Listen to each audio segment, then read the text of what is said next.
Welcome everyone on the live stream. My name's Alan Miller.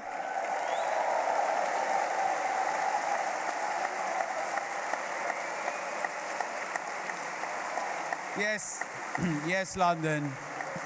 Welcome to everyone on the live stream from across the UK and across the world. I'm one of the co-founders of the Together Declaration and Association. It's great to have you with us, both in the room and on a live stream. And what a difference a year makes. Oh my goodness. I just want to say, when we conceived of this, there was a bit of a moment where we were thinking people are really disillusioned, they're disappointed, they're cynical. We know that a lot of people didn't come out and vote, and this, you know, despite the huge majority this government's got, there was a very low turnout. But some things did change, right? Some things did change. But when we conceived, and I'll talk about that a bit in terms of the election, but when we conceived of it, we thought that the theme should be courage, bravery, and freedom. Because of course we need to be brave and have courage to live freely, now more than ever.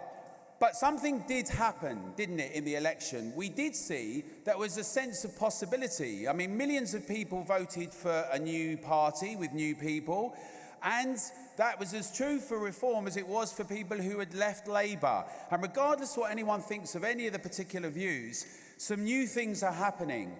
And I think together we realised, and I think we can all see, that there's an enormous set of opportunities for us all, but also there's a lot of challenges. And sometimes it can be, I don't know if you can be slightly terrified, sometimes it can be terrifying, right?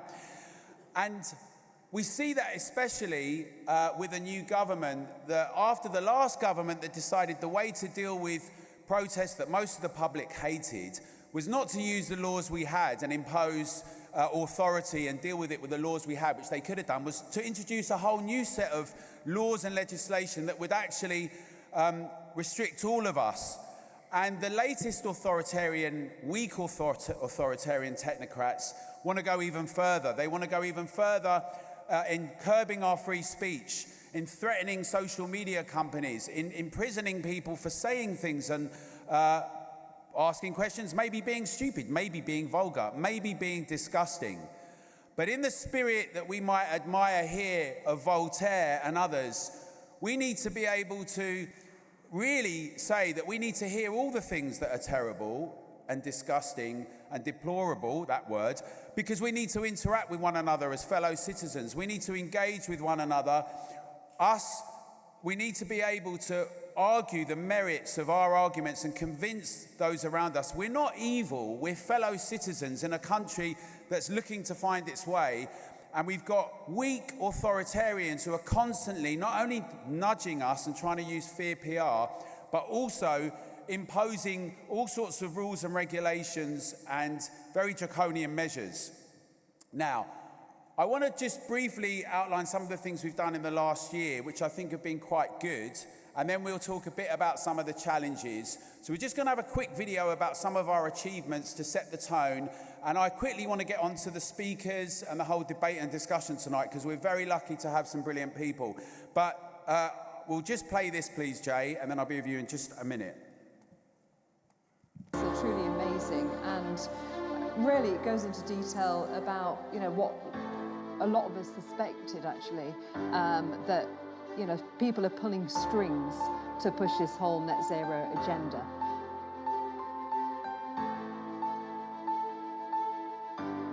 And we're here to say that we all support this fight for freedom with all of you together. And I'm going to keep it short, but just know that we're stronger together. Let's stand together and take back democracy together. What are we going to do, everyone? Thank you very much. Things, and too many people are ignoring that. And voting is one part of many things, right? We know we campaign, we organise locally, we lobby, we protest, we organise events, and also we want to encourage people to have their voice, so hold candidates accountable, make sure we put people under pressure and engage democratically. This is what international solidarity looks like. Independent, sovereign citizens and independent sovereign nation states making decisions to come together and collaborate, but to retain their freedom, their liberties, their rights, their privacy, together. So we want our freedoms, we're going to insist on it together. And we're going to take back democracy. Thank you very much. There's free humanity. Let's do it together in solidarity. Over the last few years, we were being told not to kill Granny. And here we are today in London, part of the NHS Federation, University College Hospital, internationally renowned. Stop persecuting those who do. There needs to be a revolution in the social care sector, an absolute revolution. Glasgow, around Scotland, and around the UK and internationally. In Leeds this evening, make some noise, Leeds! And this evening, we're in Aberdeen. Notes when you're talking to a room of friends, and you don't need notes. When you're talking to a group of like-minded people. Regular people expressing regular concerns about immigration, about who we're allowing into our country, about how we are policing our country, how there appears to be a two-tier policing system. Now I'm being told that I'm being searched under sweeping powers. Bringing awareness to the public about a large number of issues, and one of the issues that we both campaign on is excess deaths, and one aspect of that is the situation around the deaths of vulnerable elderly at the beginning of the COVID pandemic.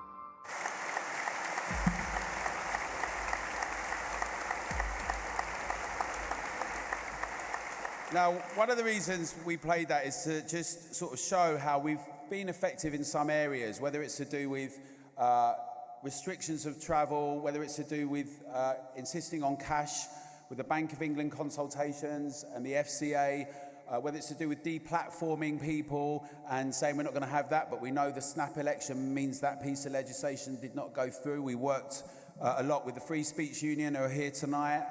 Esther's here. We love them. And Us For Them, very important that Us For Them have done a lot of work on this issue as well. And we love them. Parents who are concerned about their kids, Molly and the team. But everyone did a lot of work. We've done calls to action. We've lobbied institutions and organisations up and down the country. And our core focus is local, regional and national grassroots, people on the ground. And there's some brilliant think tanks out there, and there's some really good NGOs and lobbyists, but we've got a 360 approach that does many of those things with press and lobbying and campaigning and protests. But at the heart of it, we believe it's us, we the people, the public, the demos. You know, what some of those people call gammons, white van man, stupid, Nazi, conspiracist, fire, all those nasty, disgusting terms they like to smear. But actually, we think that the real spirit of honesty in democracy comes through having a public that's strong and keeping everyone under pressure. Now, in order to do that, the first fundamental principle, and one of the key pillars when we launched it together 3 years ago, which is both terrible and brilliant 3 years, right? Because we shouldn't really have to be here, but we've all done some very important things. But the key pillar and principle has been free speech. And that's why in the year ahead, we plan to work very hard on the rights to free speech and protest, which are coming under attack. And free speech means free speech for everyone, right? So you may not like what some people say, you may hate what some of our opponents say, but we've got to hear it, we've got to thrash it out, because we're all adults and we can cope.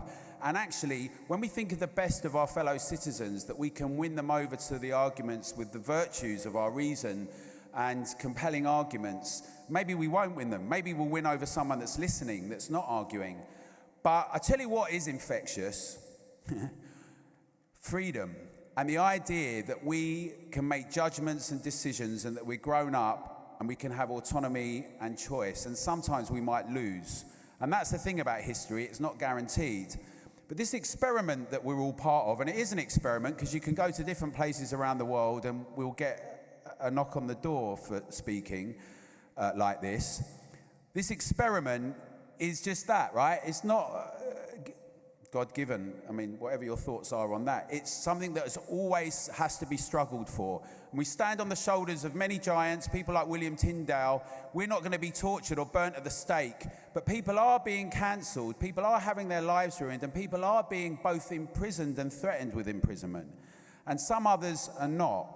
And it's not that the others that are not should be, but the public can see a lot of this, and we need to be really robust and go out and win our fellow citizens, our friends, our neighbours, colleagues, family, and people who disagree with us.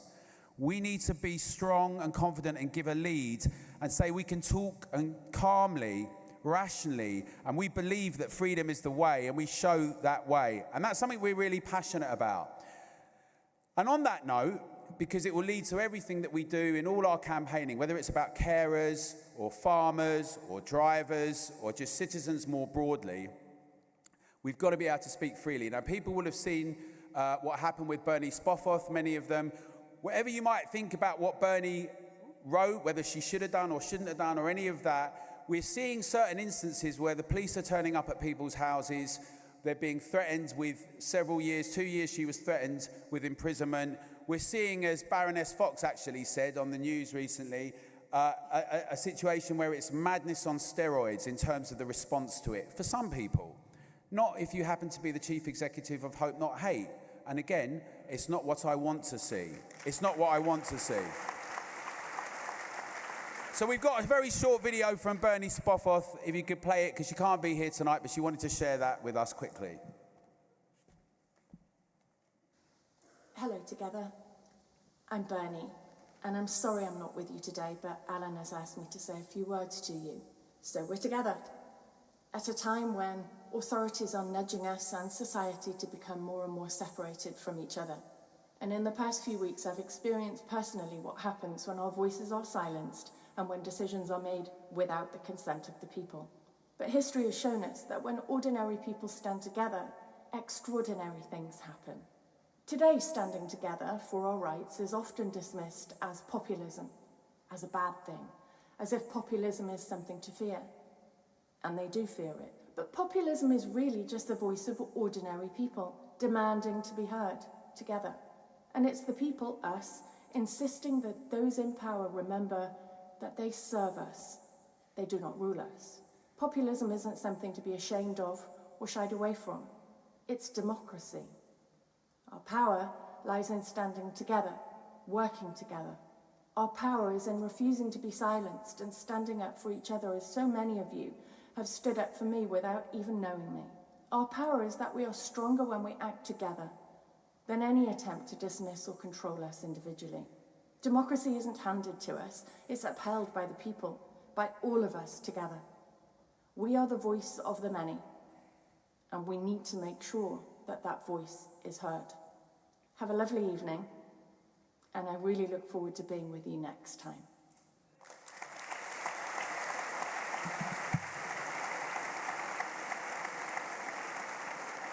Now, we're going to get on to our speakers almost immediately, but I just want to leave you thinking about this. The scientific revolution, as well as the Enlightenment, would have been impossible without free speech. And obviously, some people didn't have free speech because they were persecuted and vilified and shut down and imprisoned and killed. We know that as much about John Wilkes, who wanted to have commoners decide on who would be representative in Parliament, not just Parliament, as we know about what happened at Peterloo, and Shelley reminded us that we're the many and they the few. But we know this about the Copernican revolution, about Galileo, and we know this right the way through to the Second World War. We've had the English Civil War, all of the history of we stand on the shoulders of that contribution, of that bravery, of those people who fought for our freedoms. And we have a duty and a responsibility to uphold and defend that. And those weak authoritarians who are across the street in Parliament, if they think that they're going to just mug us off and shut us down, they've got another thing coming.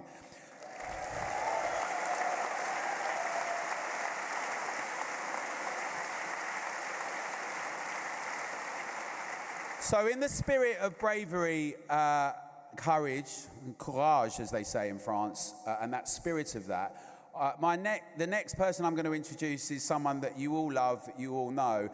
One of the reasons I love this next person is because she's demonstrated a willingness to put herself in the firing line to say things that are very unpopular. You may have agreed with the things she said, you may have disagreed with some of them. That's not the point. When everyone was shouting and saying you're going to lose your career and threatening her and saying that's unsayable, she had courage, she had bravery, and she said it. She's been particularly robust around children and defending them when some people decided what we have to do is go and vaccinate everyone, children, right the way down. She's also been very vocal in a number of other areas. Of course it is Beverly Turner. Let's give a big round of applause to Beverly Turner.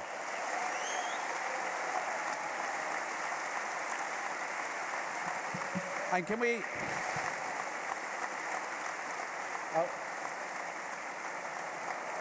And Beverly's just demonstrated how to jump up on the stage. Can the volunteers help us when the speakers come up, please? Thank you. Thank you very much. Oh, do you know what? When there's no obvious way to get somewhere, you've got to work out a way, right? Sorry if you got a flash of my knickers down there in the front row. Oh, what a weird turn of events, is it not? Do you know, when I was coming here tonight, I was thinking, what's the vibe going to be now? The country's not in a very happy place. What's the mood going to be here? We've all got here 4 years after the craziness of lockdowns. And as soon as I walk in the building, I think I'm going to cry. Because the positivity that is still in this room,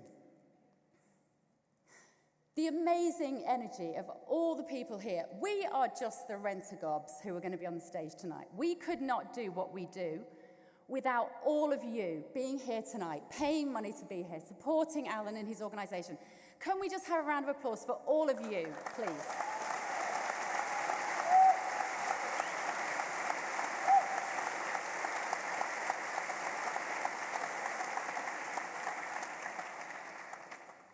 So, it's easy to forget, isn't it, that we were the selfish ones.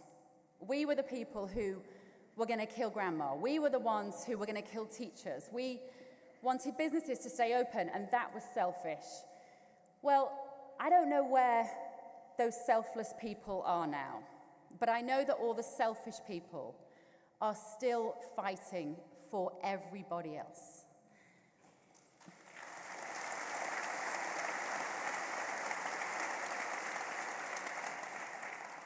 It's sort of ironic, actually, that I would say that we are all united by a belief in the individual, in the individual and the freedom of the individual, and yet what we do is we fight for the collective because we fight for every single individual. We're fighting, I think, still for freedom of speech, of course, freedom of travel still, freedom to have autonomy over our own bodies. These things still matter. Who'd have thought when that first domino fell of lockdowns? Who'd have thought that we would be here in 2024? Some of us knew that that was the start of something. It wasn't the end, it was the beginning of something. And thank God for people like Alan Miller, who have kept the momentum going, who are doing things.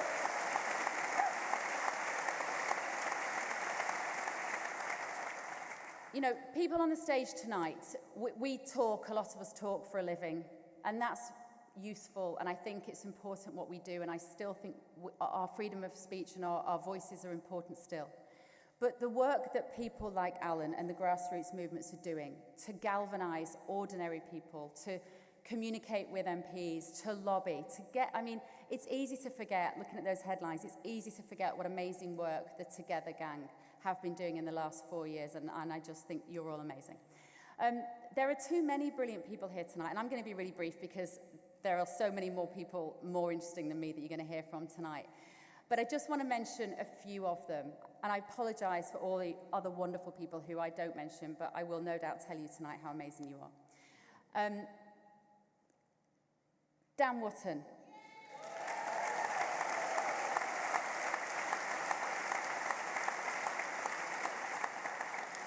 GB News' loss is independent journalism's gain.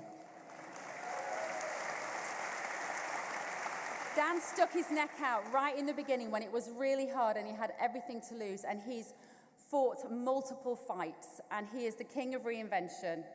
And thank God for Dan Wootton, is all I can say. Baroness Claire Fox, who you're going to hear from later as well. Claire has to stand up in the House of Lords. Can you imagine? I mean, we're all receptive to what we think in this room. This is a room of people who want to hear what we have to say. Claire has to stand up in a room of idiots who don't know what's the right thing, and she does it beautifully. Thank you, Claire.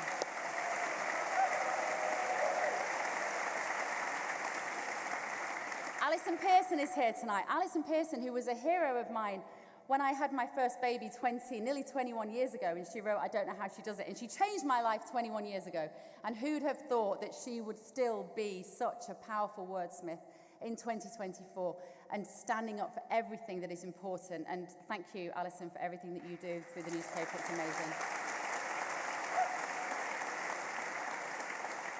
You're going to hear from Ben Habib as well tonight, of course. Now, Ben is not only GB News' Housewives' favourite, he is so articulate, and Ben manages to beautifully articulate complicated, nuanced social, political and cultural problems in a way that is so important. We love you, Ben. Please carry on doing what you're doing. You are such an asset to the political landscape in this country. Katharine Birbalsingh is here tonight, and honestly, if it was just me and Katharine Birbalsingh, I would sit here for 2 hours listening to her talk. She is remarkable. Why? Because she puts children first. Through the very definition of tough love, everything she does is about putting children first, and that's been a big driver for me in the last 4 years. What she doesn't know is that tonight I'm going to sleep in her bed, she's going to sleep in my bed, and tomorrow morning my children are going to wake up and have Katharine Birbalsingh sat at the breakfast table. And she's going to take their phones off them and make them do their homework. And finally, to introduce onto the stage tonight, when the insanity of that spring-summer 2020 was happening, and I felt like I was the only person on the telly that was saying anything that made any sort of sense, almost the only person, somebody sent me this kind of hairy Scot on my phone. And I'm like, it looks familiar. Did he do some like nature stuff? And then he was talking about freedom. And he was just talking everything that was in my head, he was saying. And he was talking about how important it was that we maintained what was important, that we didn't lose sight of it. And he's been this remarkable, I know for everybody in this room, this kind of sanity checker, that as soon as we get to the weekend and we think, have I gone mad again? Is this actually happening? Then you turn on the telly and there's Neil Oliver talking about what it is that you are struggling to articulate.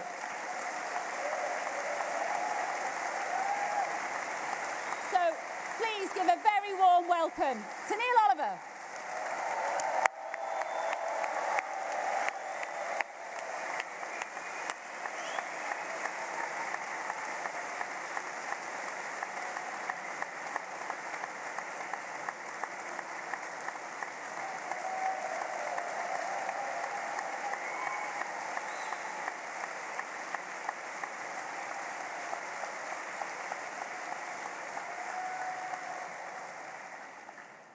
Hello, everyone.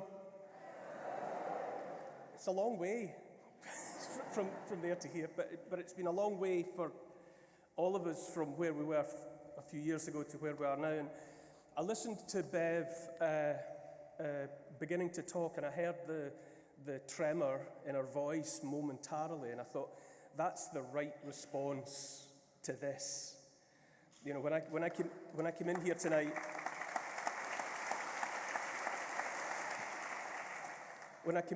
with Trudy, and it's overwhelming, the emotion that's in this togetherness.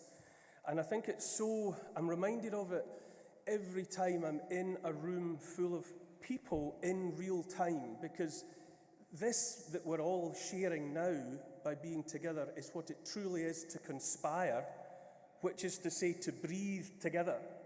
That's conspiring. And you can feel it. You know, you have a physiological response to the togetherness, and not least the heat. You know, you don't feel the heat of all these living, breathing, respiring bodies on a video call or a Zoom call. And more and more every day, I think this is what we have to, in many ways, not only, but we have to remember to get back to this. You know, the power of literal physical togetherness, because it's by literally being together in this way that we will win.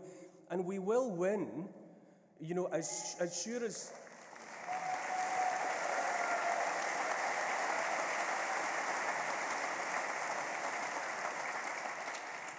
You know, day must follow night, and in the darkness, you know, a single flame struck in the darkness has its greatest impact. You know, that's when a single flame really matters, is when it's struck in the darkness. And everything that's being done, everything that's being foisted upon us, that's being attempted by the authoritarians and the totalitarians, it's an inversion of the natural order. And it's for that reason that it will come to an end and it will fail. And what we all, you know, imperfect human beings that we all are, represent is that sense. We know right from wrong. That's really what made us do the things that we've all done individually and collectively over the last few years. It's been driven by we simply knew what was happening was wrong. And everyone knows the difference between right and wrong. And you can ignore it and you can set it aside, or you can respond to it. And I've spoken, Bev said, you know, I've spoken over and over again about the freedom to speak. And I reach all the time for the right words to express how important speech is. And in the title that Alan suggested to me about talking tonight, you know, the word there was reflecting. You know, reflecting on how we got to where we are now. And as someone that, you know, 1,000 years ago, you know, I was an archaeologist, and I contemplated the way that people did things thousands and hundreds of thousands of years ago, and I constantly reflect on that in search of answers to the predicament in which we find ourselves. And I think it's actually worth remembering that while our species, Homo sapiens, it's maybe 250, 300,000 years old, that's how long we've been here, but we've only been speaking for a very brief period of time in the scheme of things. There's very few reasons to think that we've been speaking really for much more than 10 or 15,000 years, which is an extraordinary thing when you think about it, because everything that's been achieved, everything's speeded up, and all of the things that we were capable of, we were able to manifest and make real once we were able to talk to one another. It was speaking together, conspiring and sharing ideas and debating and arguing and coming to conclusions and deciding on the way forward. That's what's enabled everything. But it's been such a recent development, and I find it so painfully ironic that now, after the Enlightenment and after the Age of Reason and all of the rest of it, that the would-be authoritarians are actually trying to stop people talking. They're literally trying to silence people. To what end? Because everything that we've done, everything creative, everything meaningful, we've been able to achieve because we've been able to share thoughts together and argue and debate and share ideas and come to agreement and all of the rest of it. And sometimes when I think about where we are now, I have conversations online and offline, and you know, and in private. Some of us, we contemplate the possibility of having to start again. You know, because I for one, you know, Alan gestured towards Westminster and the characters in that clown show, and I thought, well, to me, I find them to be illegitimate, and I do mean bastards.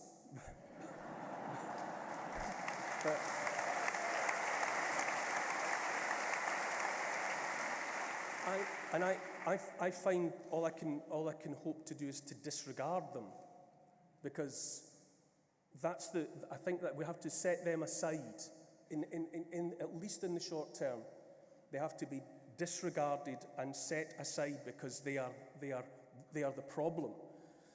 And I think about the necessity to establish new communities, and I think about the necessity that there might be to think again about education from primary school, nursery school, primary school, and all the way up, because that's a captured entity, as are all of the entities upon which most of us were raised to believe were there with our best interests at heart.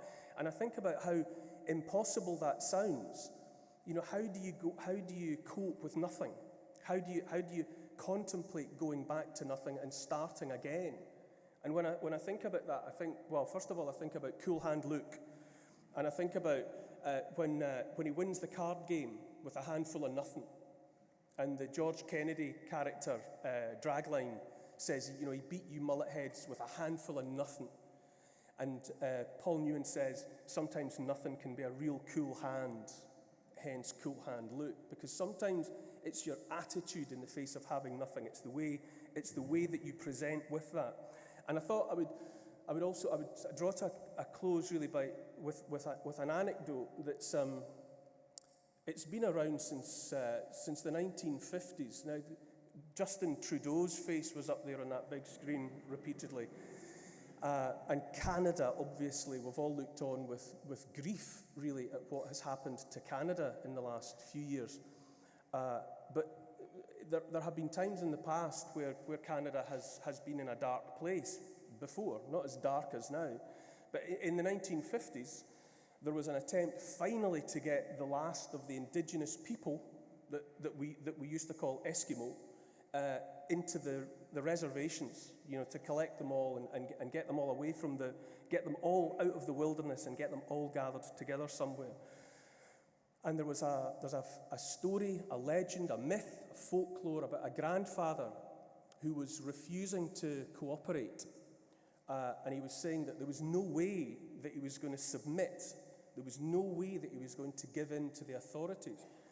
And his family, his extended family, in hopes of persuading him otherwise, they took everything from him. They took his axe, and they took his fishing lines, and they took his snowshoes. You know, they took all of the paraphernalia that he used to survive in the wilderness, and he thought that if they did this, surely grandfather would now accept defeat and go into the reservation and live like that. But what grandfather did was he crawled out of the igloo under cover of darkness into the winter night, and he dropped his sealskin trousers, and he defecated into his own hand. And as the feces began to freeze, he molded it into a knife. And once he had a knife shape, once it was solid, with his own saliva, he put an edge onto the shit knife so that it would cut. And with the shit knife, he butchered a husky, and from its carcass, he manufactured a rudimentary sled for one person. And he also used some of its hide for a harness, and he harnessed up a couple of the other sled dogs. He tucked the shit belt into his knife, and he took off into the darkness. Because rather than contemplate what the authorities wanted him to do, he was prepared to set off into the winter with less than nothing. You know, how could you possibly illustrate the determination to get on with life with nothing, but being ready to make a knife out of your own feces? And I think about the indomitability of the human spirit that is made manifest in a thought like that. And I think, finally, everything that we care about, the community, the nation, Britain, whatever it is that you care about in this context, Britain doesn't really exist, not in any practical sense. It's just an idea, or it might better be described as a dream that's shared by sufficient people at the same time to make it a collective entity that we all understand. And it means that I sometimes I've used the phrase before that I think Britain at the moment is subject to a controlled demolition project. You know, Britain has been being taken apart, you know, by those that would asset strip it and replace it with something else. But the point is that what we love and what we care about, we make it together because we hold Britain, we hold the community, we hold all of these things in our hearts. That's the only place that these things actually are real and reside. And it's in a room like this, a hot room like this. And the heat is the energy of people. And it's the energy of people conspiring and breathing together. And so while I am naturally, to be quite honest with you, a glass is half empty kind of a guy, I use that to remind myself of the necessity to have faith, whatever the word faith means to you. I force myself to have faith. I force myself to contemplate that our freedom is inalienable, which is to say it's not given to you by any person, and for that reason it can't be taken from you by any person. And most important of all, you can't give it up. Because it's inalienable, it's when someone comes to you and says, I want to take your freedom from you, I want to enslave you, even if it seems like the soft option to submit to that, you can't, because your freedom is your inalienable right, which is to say, it's at that moment that you have to stand and say, you're going to have to tear my freedom from me like my beating heart, because I can't give you it. You'll have to take it from me with life itself. And so, when I heard Beverly talking, and her voice broke a little bit with emotion, and when she was speaking about, in advance of me coming up here, I felt a lump in my own throat.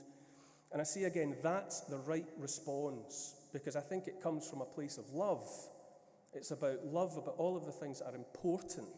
And all of the things that are important are here in this room tonight because we're together, and everything will be all right.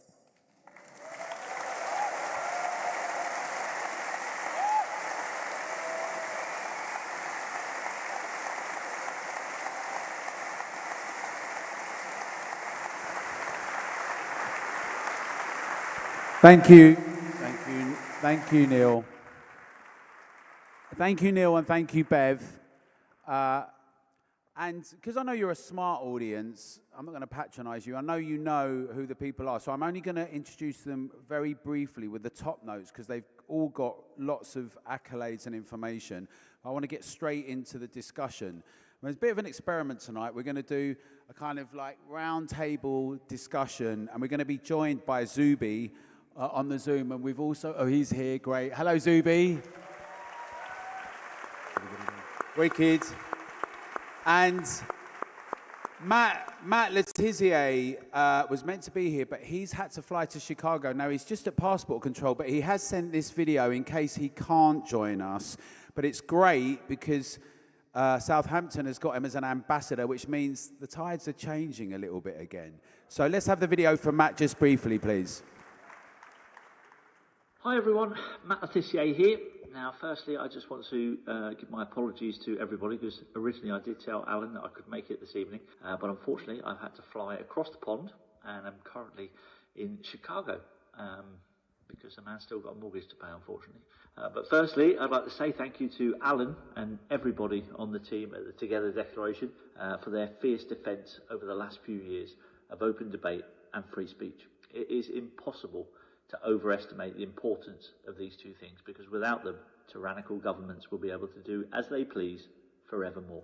No, I'm not exaggerating when I say that we are in the battle of our lives, and we must stand up with courage to the bullies and tyrants trying to impose their will on all of us. We have to be brave, and we have to fight for a better future for our kids. We have to withstand the slings and arrows that inevitably will come our way, and stand firm with dignity in the face of it all.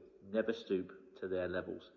They can't win on debate, and their last resort is name-calling. We are winning, and we will win, because I'm sure we're on the right side of history, because there are way more good people than bad on this planet, and it's only a matter of time. Have a great evening, everyone, and may God bless every single one of you there tonight.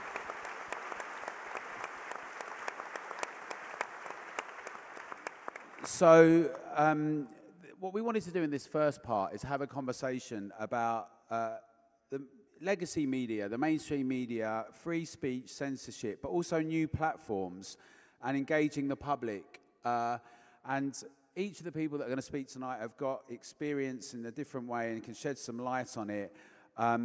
Many of you will be familiar, of course, with Zuby, who I came to see during lockdowns, but obviously has been very proactive about personal development, fitness and health and that type of thing, but asking questions and poking fun at many things in a really big platform.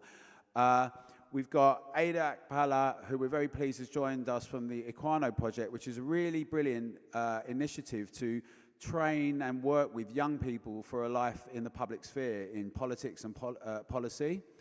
Then we have Winston Marshall, who many of you will know from his career in music, but also his lively online presence. And as we know with Matt and with many of us in the room, and Winston can tell us as well, I'm sure, that has consequences, right? If you're in a certain arena, I was in the music world for quite a long time, you know, some ideas are unacceptable to some, right? And it means you might end up getting cancelled or lose your position, right? These things all have consequences. And then we have Dan Wootton, which you all know. If you remember last year, when Dan came in the room, he got such an amazing round of applause. Many of us came to know Dan. You know, he was very well known beforehand from journalism and on the radio, but particularly doing lockdowns. And at the start, when it was almost impossible to have a different kind of discussion, Dan was there doing that. And we've seen subsequently him not being on GB News anymore and having his own platform. And so, Dan, maybe we'll start with you. Just, if you would, like, how do you see the landscape right now in terms of legacy media, what people call the mainstream media, what can be said, what can't be said, free speech, engaging with the public? How do you see it, right? Where do you see the lay of the land? Well, the first thing I would say is you're completely right. This time last year I was in a very, very bad way, and it was the first night that I had even left my house after being suspended by GB News, and genuinely it was the people in this room that gave me the confidence to go on. I'm not exaggerating when I say that for one moment.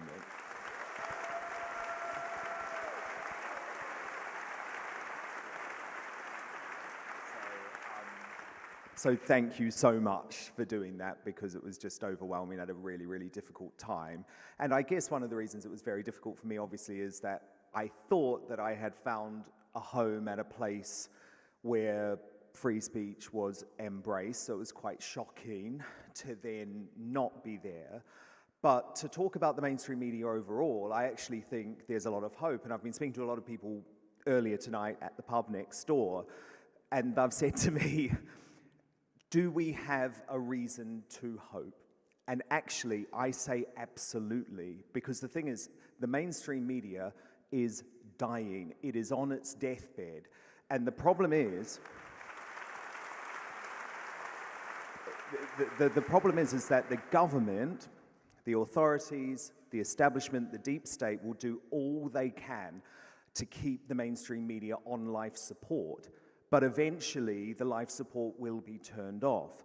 Now, there are lots of challenges, of course there are, because we have to deal, and Winston knows a lot about this, but the big tech censorship, that is a whole other world. But yes, there's a lot of reason to hope, because the great thing about what happened over Brexit, and then over lockdowns, and then over vaccines, was that we know they're lying to us.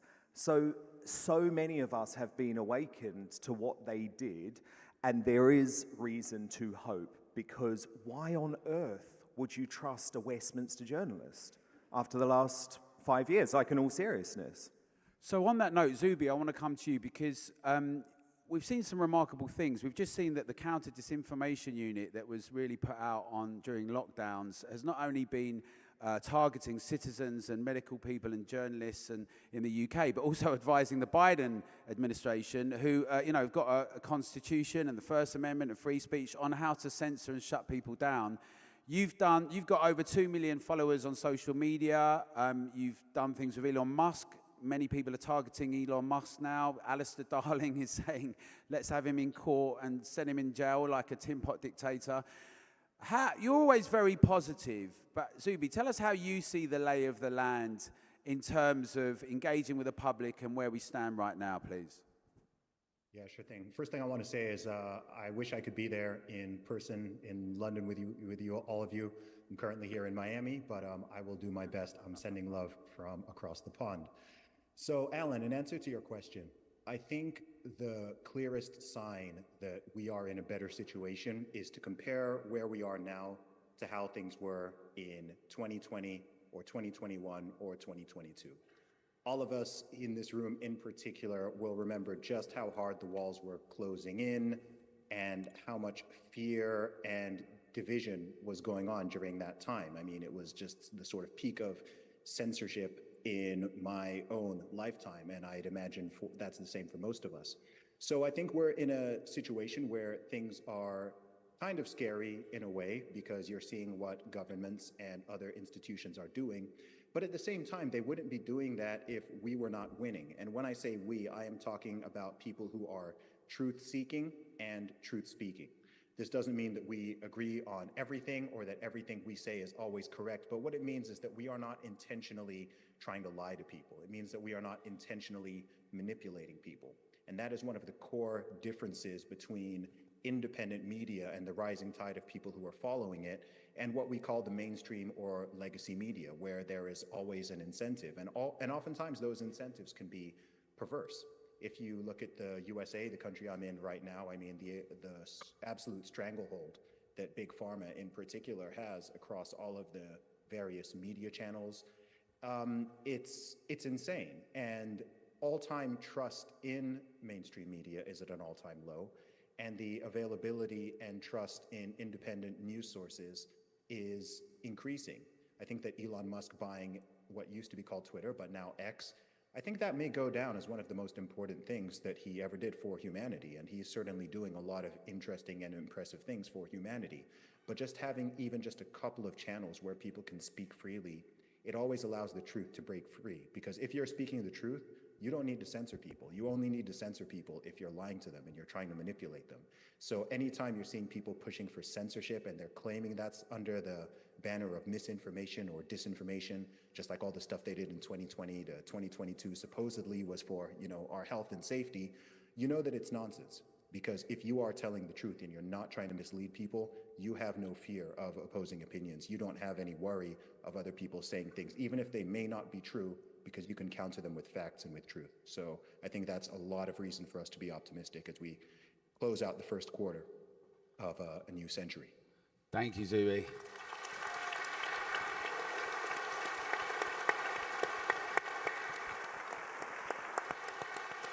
I see that Matt's joined us as well, which is good news. But Winston, I met you a while ago, and it was great when I met you on one of the demos or protests. But you tell us from your point of view, I mean, certainly in the music industry, in sport, in some other areas, it seems like some ideas are really allowed to be had. They're presented as being really radical, but other ideas are beyond the pale.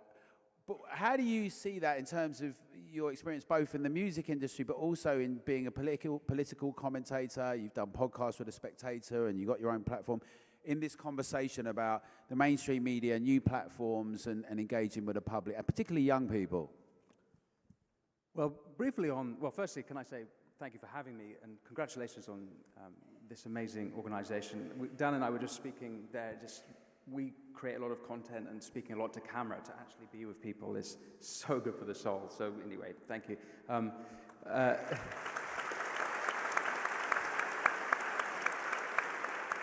The music industry, I've been thinking about it a little bit today because of what's happening with P. Diddy. And I don't know, those of you who are following this story, but the normally easily enraged and highly political music industry and creative industries, crickets. And a part of me is a little bit annoyed about that, because I spoke out in essentially criticizing the extremities of the Black Lives Matter organization and riots and the Antifa riots back in the heady days of 2020 and 2021. But where I may be understanding of the music industry, like any community, and I suspect even this community, is we are all susceptible to groupthink. That's kind of normal, and in the music industry, where it's a lot of creative people, those personality types line up with being politically liberal. If you look at the literature on personality types and personality psychology, it groups those people together. In the same way that if you worked in the city or if you worked on Wall Street, you'd probably have a lot of free market, right-wing, libertarian types. It just different groups group different people together. So in that sense, it's understandable that the music industry, the creative industries, would have that culture. But they have been completely crushed by being completely totalitarian about that. You can't speak out about or have any different opinion, whether it was COVID. You saw the adverts they were doing for Pfizer. It was. I felt like I was going insane. I'm sure a lot of people here felt the same way. When it comes to alternative media, or media as we're doing now, I find a lot of hope because I'm able to talk about the topics and I can see in the numbers big responses, and it's like, oh, okay, I'm not totally crazy. Other people are interested in this issue as well. One advantage we have in the mainstream media being so closed off on certain topics is that I don't even have to be particularly good or thorough on a topic. I just have to talk about it. So an easy example would be, I've done a couple of episodes on Islam this year, one interview of Ibn Warraq on my show and one with Ayan Hirsi Ali, and put it online and just click, click, click, everyone wants to understand. Because the mainstream media are terrified to even talk about that. So that's a good thing, even on YouTube, who, Dan's had this experience as well, we get demonetized. I had videos on the riots demonetized because I went against the narrative. There's still problems there, but there are still advantages. Now, we can go deeper still, and Balaji Srinivasan has this theory that we're going through a digital civil war, and you might say that Elon and X are on one side alongside Rumble, Telegram you'd put there. I don't know what's happened to Zuckerberg, whether he's deciding to change sides, but certainly Meta have been on the other side, and the YouTube Google, owned by Google, is very much on the other side. So there's very curious things going on. I'm not sure that independent media is as safe as we might hope. You play a mean guitar as well, I've got to say. For all those, I mean, I'm sure everyone knows, but remarkable. Thank you for that. Ada, yeah, very impressive. It would be good to hear how things are. What's the barometer from your point of view with young people you come into contact and that you're working with to get them into a political sphere? How much, some of the obsessions, is it just that we're in an echo chamber? Are we all a little bit too obsessed with the idea of gender-based rights or identitarianism, and is it the fact that that's not really a massive obsession with most young people? Or how do you see it, and in relationship to what's discussed in the media and with the political class? I think the media, the mainstream media, is actually what drove a lot of young people to seek out alternative media. So we all remember when Trump said that the mainstream media was the enemy of the people, and there was a big uproar about it. But why was that a surprise when the mainstream media has been lying, spewing out misinformation, bias, and things like that? Also kind of making people feel stupid in a sense. And so people don't want to feel that way, and that's why they seek out alternative sources of so-called truth. And I think with young people, with that rebellious nature in them, they don't like being told sort of, how to think. It's one thing to sort of give out the facts of a situation or of a phenomena, but to actually tell people how their mind should work and how they should perceive a situation. That's definitely what caused me to say, actually, hold on there. What you're saying in what's coming out of these screens is actually not my reality, right? So sometimes people think that the mainstream media is, the one pushing people away, but actually people are not marrying up the facts, that's coming out of the screens to their own lives. I want to ask you all in a second about facts, because, you know, people say, well, I've done my research. And you think, well, okay, that could be good. It might not be good. I don't know, right? But there's something about investigative, rigorous, diligent journalism that I don't think we should just jettison the idea and the aspiration of, right? It may not have been displayed in every quarter. It may have come under enormous attack. We've definitely seen all sorts of nudge, fear PR, and tub thumping, right? But should we just jettison the idea of having, you know, real diligent journalism, or is that not possible? And are we all going to get in an echo chamber? But before you answer that, each of you, I saw that Matt had joined us, and I suppose, Matt, what I wanted to ask you is, thanks for coming in. Matt's just got into Chicago. We saw your video, but you've had quite the time, but you didn't buckle, and you kept speaking, and I think that's testimony to what the spirit of tonight, courage and bravery, which many of the speakers have all demonstrated. And now you're back being an ambassador as well as a sports commentator, which is fantastic. But how do you see this in terms of, because obviously you were on the mainstream media a lot, you've been through this experience, in terms of engaging with the public and where things are? Just give us your reflections, if you would, please. Yeah, well, I can tell you, Alan, firstly, congratulations on tonight, by the way. Fantastic job you've done over the last few years. Thought I'd better get that in first and foremost. But secondly, what I have noticed over the past probably couple of years now is the change in people's responses on social media to stuff that I've been posting.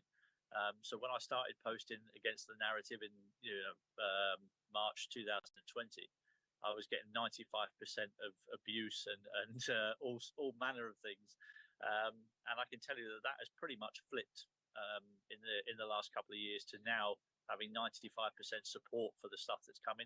And I can tell you from day-to-day life that the people that I meet and the people that I associate with, the people I play golf with, I socialize with, there's been a massive sea change in how they view the mainstream media now. And honestly, it has been quite monumental, the difference I've seen in people who no longer trust what the BBC are saying, what ITV are saying, what Sly News are saying. That one's for you, Dan. Yeah, I feel a great deal of positivity at the moment. That I think, as Zuby said, I think look back to where we were and look where we are now, and I think it's a massive marked difference, and people are waking up to what's going on. So, Zuby, I want to come back to you on it. Like, facts are important, though, right? And diligent journalism. Are we going to is that going to get jettisoned in this conversation? Are we at the risk of just being in our echo chamber, that we all have the algorithms, we all end up saying we're the right ones, they're the wrong ones? We don't have to go and convince anyone of our arguments. And where do you see this in terms of new platforms, engaging with the public, and maybe the battle for ideas, hearts and minds? I think that's a great question, and there's always going to be a danger of silos and echo chambers when you are talking about the human race, because it's natural for us to want to hear our opinions coming out of other people's mouths. Not a lot of people intentionally go out to find things and people who totally disagree with us. We tend to like that affirmation. I think that's just a human situation. But what I look at is I look at the direction that things are moving in, and I look at, are things improving or are they getting worse in this front? So with the decline in popularity and trust in mainstream media, there is rising independent media, and it means that there are way more people. It's sort of a democratization of information and platforms. And are some of those individuals and some of those organizations going to end up falling into some of the same traps that made mainstream media what it is in its current form?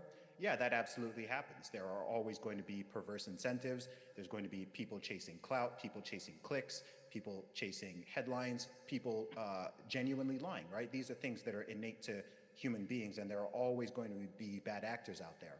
However, it's an improvement because we can actually have those conversations. If you are seeing someone who is speaking like that, right, you can use your own free speech to provide a counter narrative. I see this happen all the time.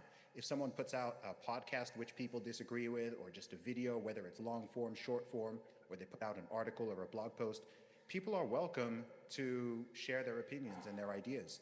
And I think people also have to remember that free speech is a messy concept, because there's no arbiter of truth, I would say, beyond God, right? There's no human arbiter of exactly what is true. There's no single person who has all the information. There's a lot of things where we can't even know exactly what's true because it's a matter of opinion. There are many issues like that. But what we can do is we can have conversations, we can have debates, we can communicate, and at a minimum, look, we're never going to end up with everybody agreeing. There's 8 billion people in this world, and we all have massive disagreements with even people very close to us, and that's fine. But at least it means that we're all able to coexist. And I'm always happy if people are speaking, because I've said many times, there's only 3 ways to solve any type of conflict. This could be between nations, it could be between groups, it could be between individuals, it could be between loved ones. There's only 3 ways to solve any conflict. Number 1 is communication and diplomacy, and that is what I always advise. Number 2 is separation, segregation, divorce, going your separate ways. And the 3rd one is physical violence. And that is obviously not where we want things to go. So it's important we keep these communication channels open. And as long as people are communicating, even if it's spicy, even if it can get unpleasant, to me, that is much better than the alternatives. Thanks, Zuby. So,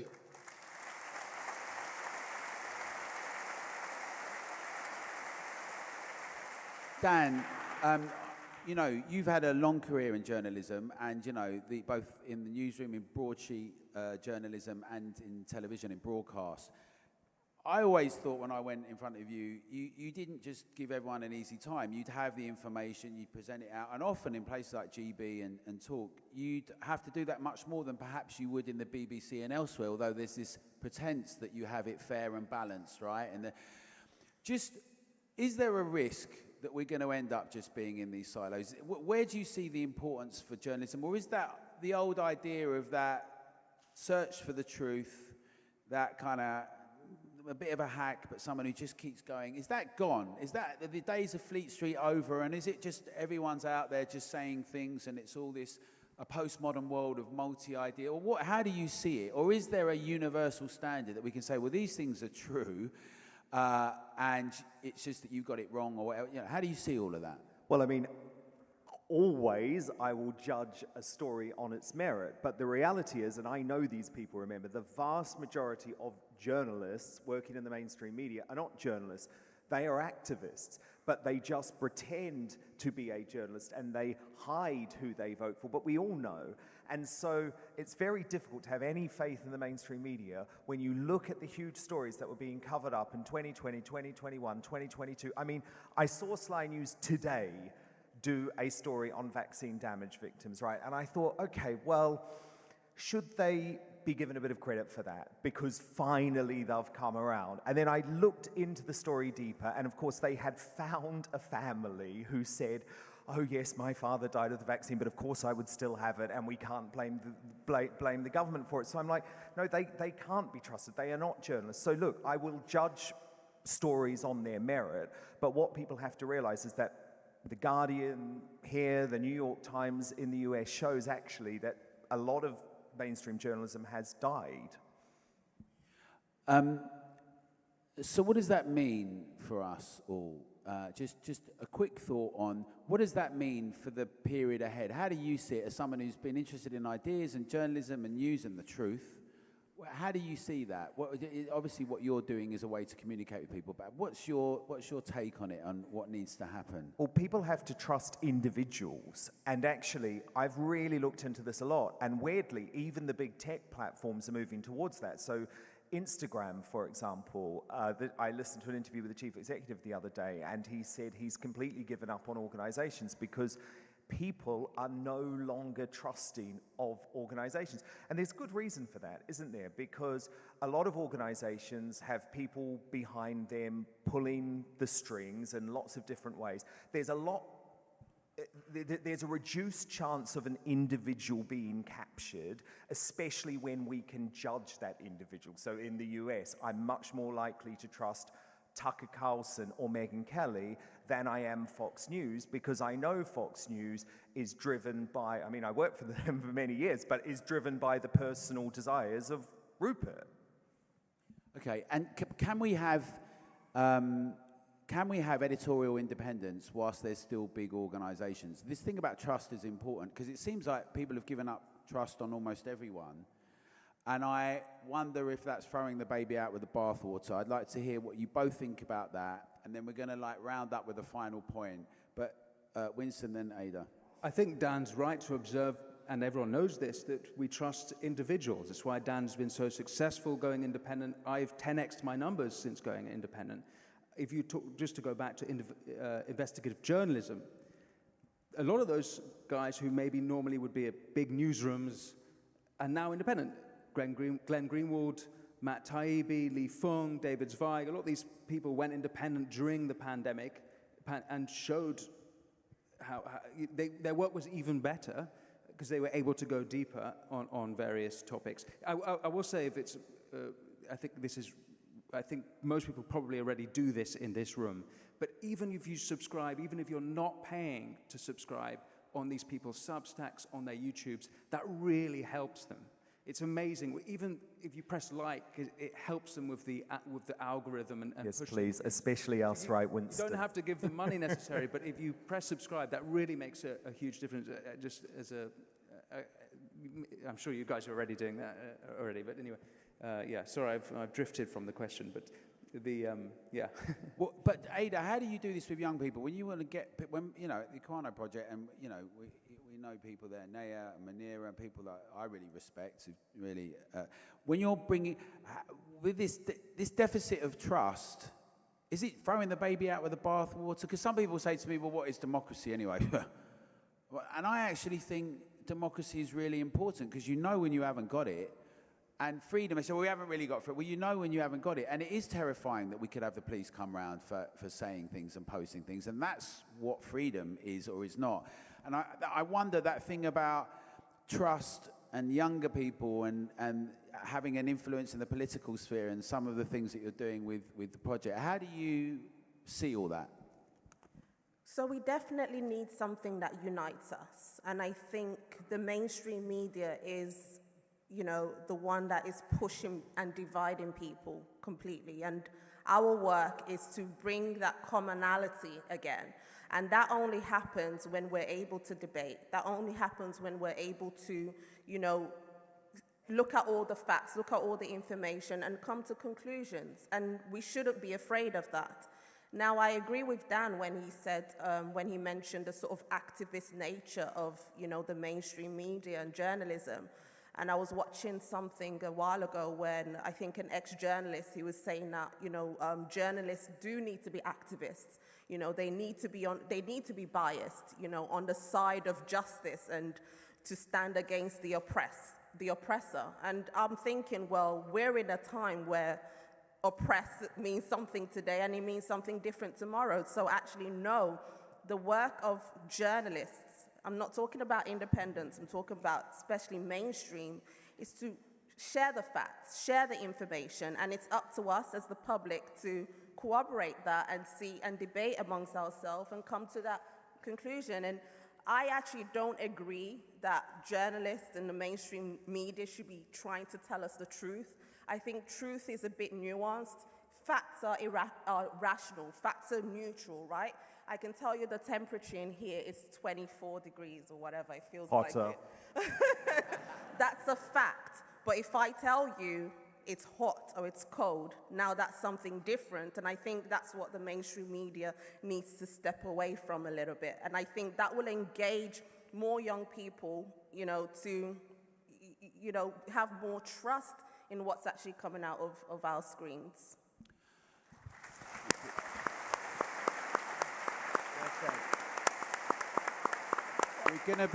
We're gonna be wrapping this session in a few moments, but I want to ask, so Zuby, one of the things is we've seen the Twitter files, we've seen the lockdown files. There's a deficit of trust. There was a deficit of trust before this. We've also seen in the States very big articulation of divisions between people. You had the idea of the American dream and Americans, and increasingly that became hyphenated and identitarianism becoming more of a thing. And here there's a sense in which some people think that it's actively being encouraged that people are posed against each other. Others would say that it's just the content of the politics that people are kind of saying it's much more about my identity rather than having a common interest. I think all of us have seen how you do articulate things, but what would be your message to everyone in the coming period, in the year ahead and the time ahead? People who are interested in having an impact or in seeing things go in a certain direction. What are your words to encourage that, and how would you like to see things play out? To end on. And my first thing would be to tell people to have faith and to have hope. In terms of what is practical, I always recommend to people that they control what they can. If you look at your own life, if you look at the situation of the people around you, your friends, your family, how those relationships are going and how you treat yourself and the things you do on a day-to-day basis, that is not determined by the government, it's not determined by politicians, prime ministers, it's not determined by the mainstream media, anybody like that. It's primarily determined by yourself and how you choose to act day to day. So if you truly want to be empowered, I recommend for people to do what they can within their own locus of control. It's good to know what's going on in the world, in your nation, in your society, and in the culture, but you can also see when people get so bogged down and they start to outsource their happiness, they outsource their responsibility, they outsource their power, and they're sitting there waiting for some politician to come and fix it. And we already know that's not going to happen. At best, maybe they're not going to make things worse. So I recommend to people just take the power back, do right by yourself, do right by God, do right by your family, your community, and I think that's really how we make the world a better place. Thank you, Zuby.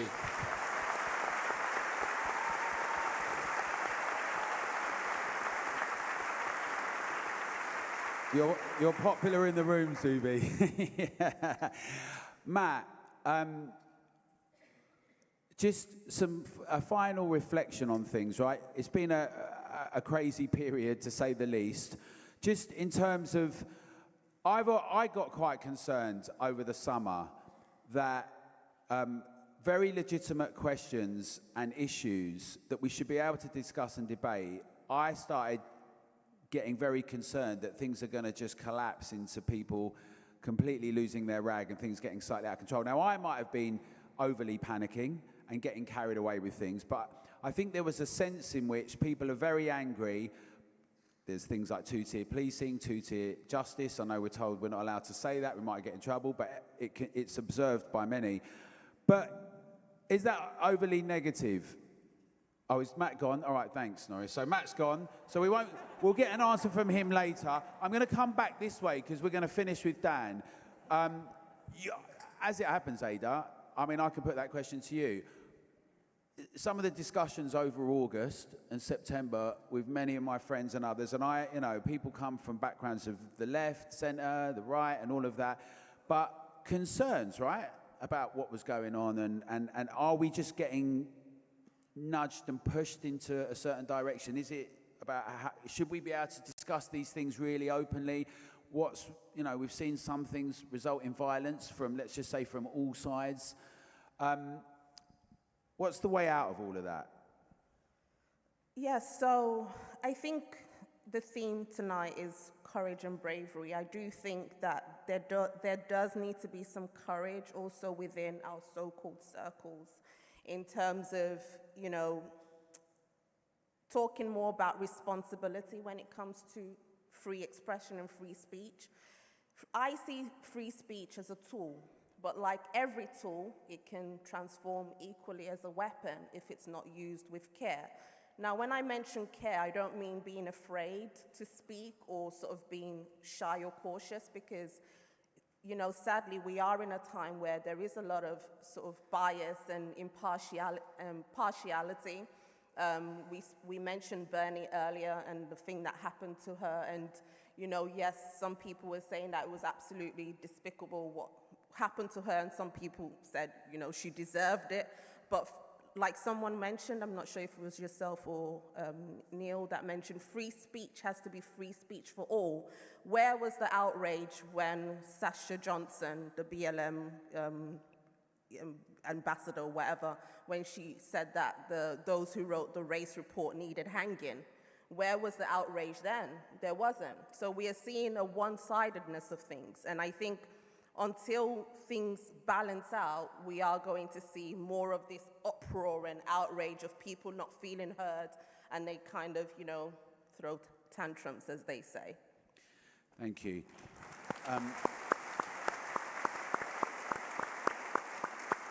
When I listen to some of your music, I go, oh, that's amazing, right? And you think, I feel a bit of love, and I think that, and then people start speaking, and they get all angry, and you think, ah.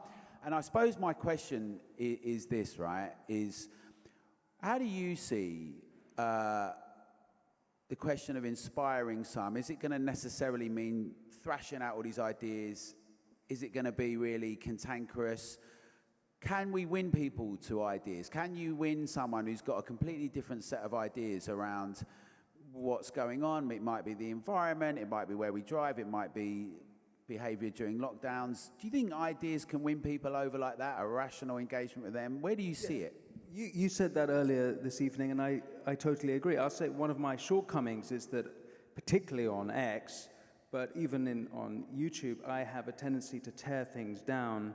And I have to remind myself, no, you have to proffer an alternative. You have to really try and be positive about offering something better than what is currently going on. And it's definitely a fault of mine, that is particularly on X. One thing I'd love to say is that everyone must remember also to use their voice. Yes, there can be a tendency we can all get outraged, but no one should ever feel like they have to shut up. And don't let anyone tell you to shut up. That's the worst feeling, particularly if you're a creative person.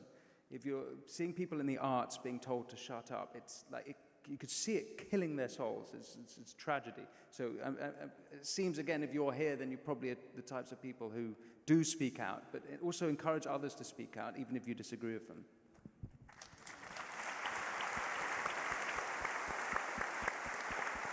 Dan, I mean, maybe you're a bit of a political warrior and a culture warrior. Can we have civil, honest, common engagement with people we absolutely disagree with and think their ideas are really terrible, but we have a common sense of us as citizens trying to work it out and thrash it out? Not about respecting the idea, criticising, ridiculing, challenging, but in a civil way. Can we do that? And should we? It's difficult. No, not really. It's really difficult. Because, I mean, come on, if we're talking about Owen Jones, for example, no, of course we can't. We can't. Other people might want to try, but I'm not going to. And the beauty is, with an independent platform, I don't have to. And I guess I would put a counter argument to the argument that Zuby made, which was very beautiful. And of course, I do agree with those overall principles. But I would say that we have the power to kill off the mainstream media. I mean, if we all stop spending the money on the BBC licence fee, for example, and we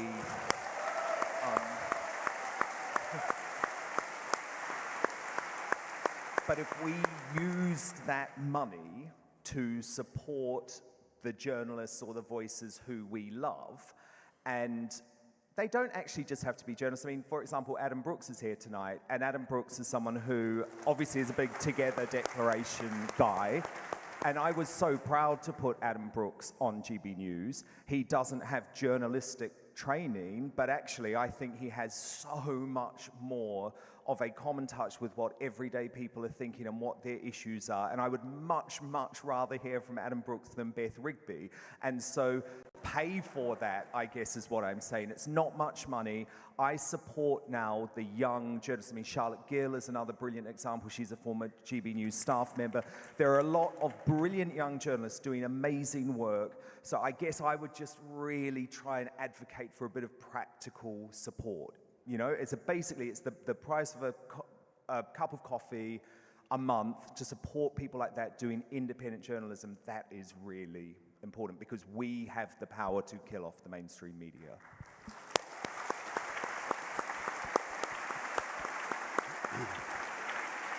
Fantastic, guys. I want to thank our panelists. Zuby, thank you, brother. Thank you.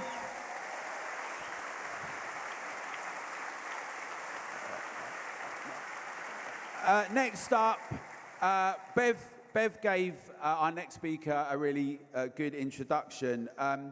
It's remarkable what's been achieved at the Michaela Community School. And I mean, I've always been really impressed by the results, the caliber of the students, and the whole environment that's been created there, and a sense of standards, rigor, discipline. When you do things like that today, you can come under enormous attack. There's also danger involved in that when you hold the line around certain issues, around being secular or not caving in to the mores. And this is the point about bravery and courage. You know, people always look back at the past and say, well, I'd be a heretic, you know, I'd challenge this. And people who consider themselves to be radical now, unfortunately, often are the ones who are at the forefront of suffocating others and actually saying you're not allowed to be heretical, you have to conform, you have to comply, you have to behave in a certain way. And our next speaker that's going to be on is Katharine Birbalsingh, and let's give her a really big round of applause, please.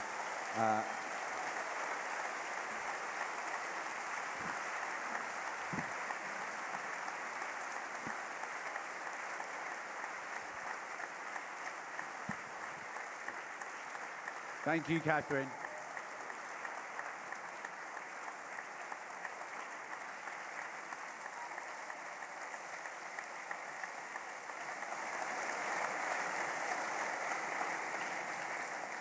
I echo Winston when he said it's so nice to be amongst all of you. It's amazing what you've done here. So I've come here this evening to talk to you about why children matter. Because I often feel as if I'm shouting into the abyss about how important and necessary schools, parents, and children are for our society. Wherever people are on the political spectrum, they don't seem to understand that children are the future of our country. Schools shape what our country is to become. So I want to ask you, do you have any idea what's going on in our schools?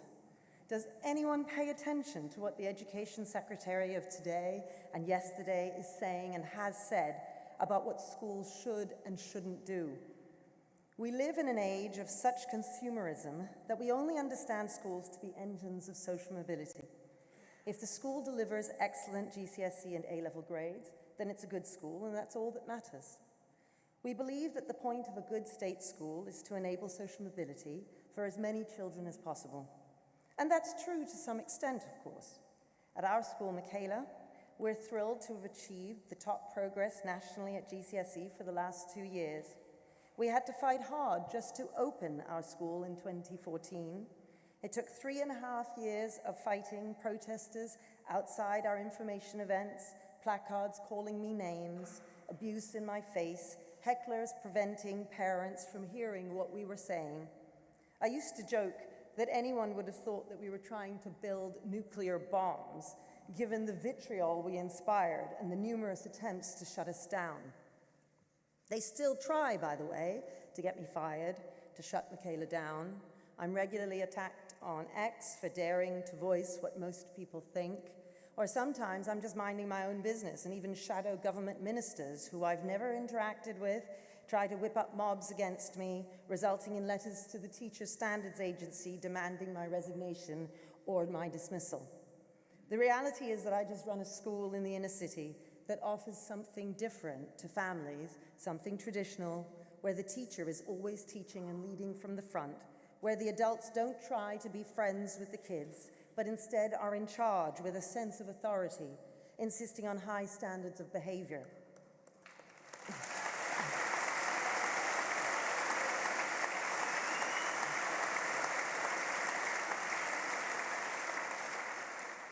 We have a culture at Michaela that would have been perfectly normal in 1955, but in 2024, it's considered controversial.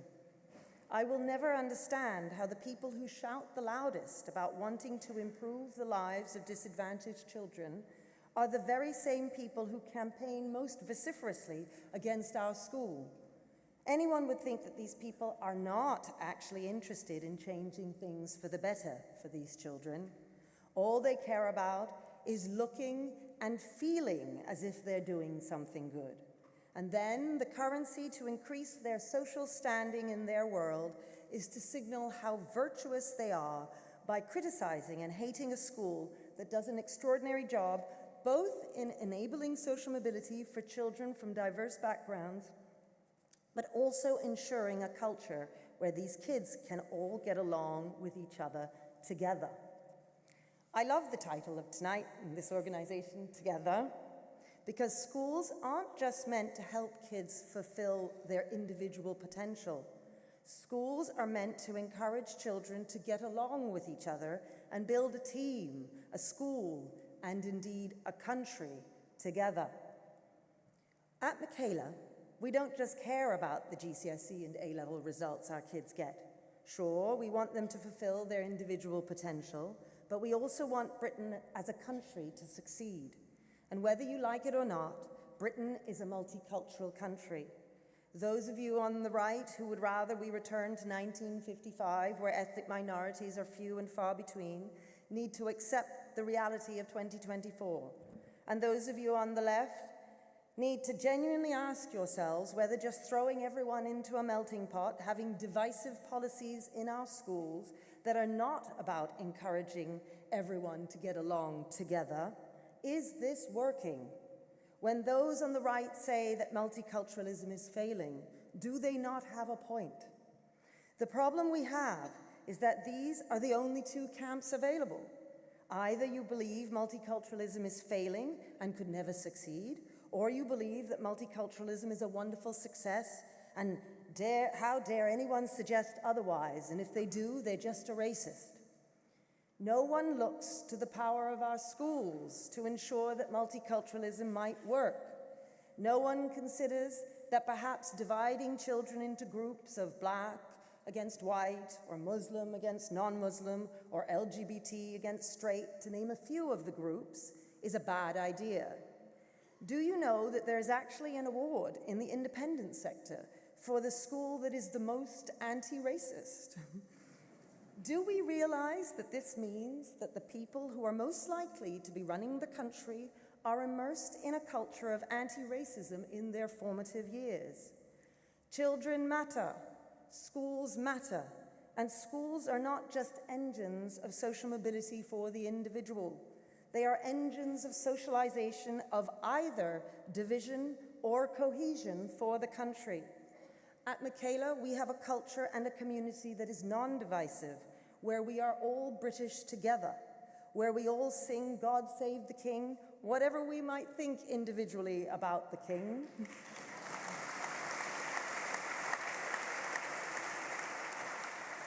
Because we recognize that getting along as one all together is crucial if we are to succeed as a country. So what do we need to remember? 1, children matter. 2, schools and parents matter.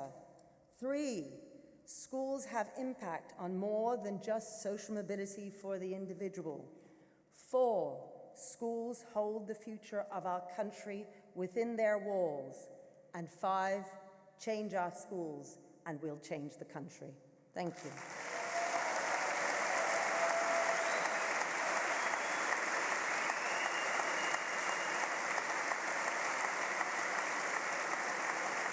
Katharine Birbalsingh.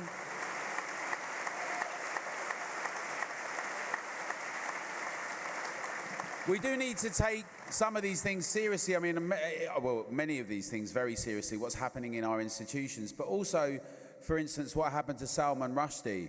And I think it is really important that, you know, when, we got to be honest, when you're trying to run a school and you're getting all sorts of threats, and we've seen it not just with Michaela, we've seen it in various parts of London and across the country, as well as MPs and others being threatened with violence and being shut down. And no matter how much you might dislike an MP or their thoughts, we all need to robustly defend against that and say it's unacceptable. And the way we win things is through the power of our ideas and convincing enough people that we're right. And we may not do that, we may lose, but that's the road to freedom. The road to a very dark place is allowing the other thing to happen, where we just allow that stuff to go on. So I want to thank Katharine Birbalsingh for being brave and courageous and coming this evening. And can we have the lights up? Can we have the lights up a little? We're going to basically have our next act in a minute, but we're going to basically, I just want to see, and this is for everyone on the live stream as well, put your hand up if you're a member of Together, if you would, please. Oh, that's good. Right, can everyone give you lot a round of applause? Thank you. Because it's through our members that we're here. It's through our members. When we were making a decision some time ago, should we carry on, it's only through our members that we're able to do that. People say, where do you get your money from? Because of people like Ben Moss and Jupiter, we got great branding. We get a lot of in-kind and a contribution. A big shout to Ben. Thank you very much. He's on... and other people like the volunteers, Charlotte and Zoe and Rose and the whole team out there, and lots of other people who work for no money, and some people who do get paid. That is only possible. Our events around the country are only possible. Our campaigning, our lobbying, even though we get some things because we've been in hospitality free, or people will speak for us for no money. We're very grateful of that. The only way we're here is because of membership. So if you like anything that you've seen this evening, please do join us as a member. There's a link you'll see through the night. We've got volunteers that you can speak to, and you can do it online. It's really easy. You can get a QR code. You can go to the site. And any amount helps. Obviously, if you're enormously wealthy, give us a lot of money. We'd love that. But even what really counts, all of that counts, but we haven't got lots of that, but we'd like some. But what really matters is when you don't have a lot of money as well. I mean, that really matters to us, and we're enormously grateful. So, and if everyone gets one person tonight to join with us, that will double our membership, and it will be really important. Now, our next... so what we're going to do as well, we're going to do one more thing, right? We're going to... because we didn't do it at the start, we've got this little thing where we're all going to stand up, we can move around a bit, and if we can have a bit more aircon on as well, if that's possible in the room, I'm not sure, that would be good. And we're going to have a little thing, we're going to say what we're going to do. I mean, I think we want to be free to disagree, right? So we're going to have a little stand up and do that, and whilst we do that, we're also going to give a round of applause for our next act. Some of you will have seen him when Elon Musk posted and tweeted him. Some of you will see him at the fantastic brilliant Comedy Unleashed, and Andy's going to speak to us a bit later about that. But all of you will know, I'm sure, the witty, dandy, funny, sometimes challenging Mr. Dominic Frisby. So a big round of applause for Dominic Frisby. And everyone stand up. Let's have a little moment. You can stretch your legs. And last year we had the placards that we've used all around the country: Take Back Democracy, No to Net Zero, Free Speech. But right now our message is we want to be free to disagree. What do we want to do, everyone? Free to disagree. And how are we going to do that? Yeah. That's right. At home, we love you. And now we're going to be handing over to Mr. Dominic Frisby. And after that, we're going to have our next panel, which I'm very excited about. So, big round of applause, Dominic Frisby.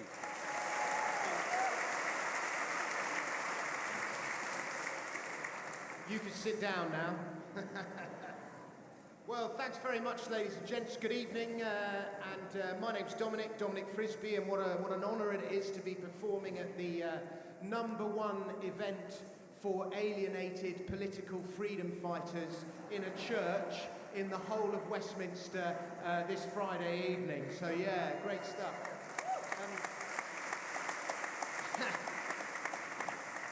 So yeah, my name's Dominic Frisby. My pronouns are me. And apparently I look like a recently divorced art teacher. So thanks very much for that. On a school trip to Italy. But anyway, and we're going to do a few songs for you now. And I just want to check, is it working or is working? This one doesn't seem to be working. Is it not working? It's not working, this one's not working. Anyone got any ideas? Mr. Man who just unplugged me down here, can you have a look? So this first song that I'm going to do when we have the ukulele working, any idea? You can hear it? Through the speakers though? No, it's not coming through the speakers. Try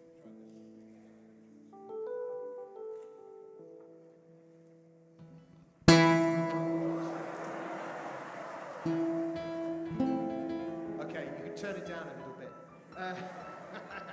That was all part of the act. Now, so this first song that we're going to sing for you, ladies and gents, is a song about how there are two sides to everything.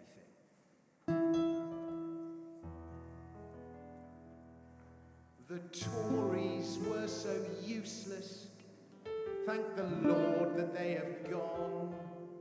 Every big decision they had to make, they got wrong. Utterly incompetent, no first principles. That 2019 mandate, how they blew it's risible. Betrayed their supporters, betrayed the country, not a tear do I shed. All that being said, maybe the Labour Party's even worse. How is that even possible? It's perverse. In just a couple of months they've totally spunked their honeymoon, it's now over. Stupid laws, tiers, taxes and more. Downing Street access for donors. Maybe the Labour Party's even worse.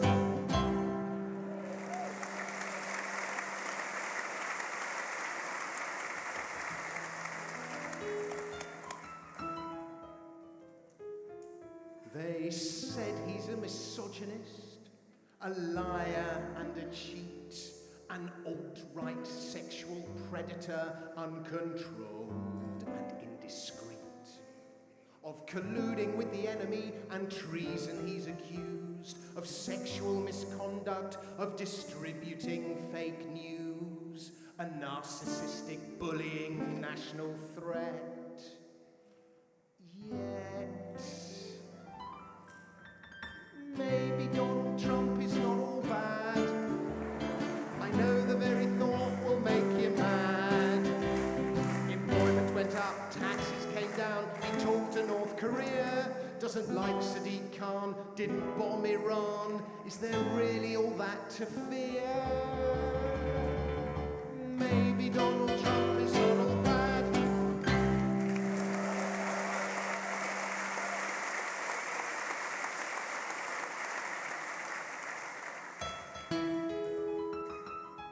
They said our nation once was great, of morals sound and pure, full of brilliant people, we built things that would endure. But something has gone wrong, we seem to be falling apart, our culture and our institutions rotten at the heart. Nothing works, we've lost our way, long past our best. So I suggest maybe we should have let the Nazis win.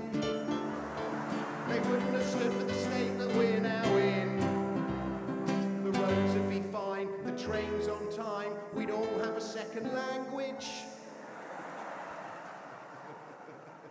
No stupid pronouns, taxes would be down, we'd have Hugo Boss clothing and luggage. Maybe we should have let the Nazis win.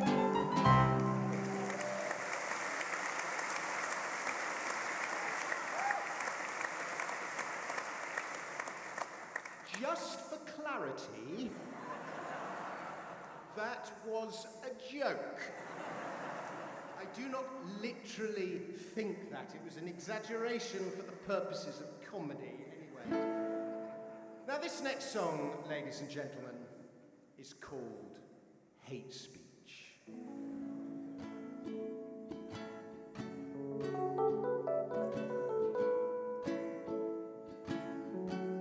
Sometimes you find yourself with an opinion. That's all it is, a point of view. You're not going to hurt anyone with it, you're not going to stab someone with your opinion. But it's not the right opinion. It's not the opinion they want you to have. And so you keep it to yourself. They tell you their opinion. You may not want to hear it, but they tell you. I'm not talking about taxi drivers here, but left-wing comedians. They tell you their opinion, man, they shove it down your throat.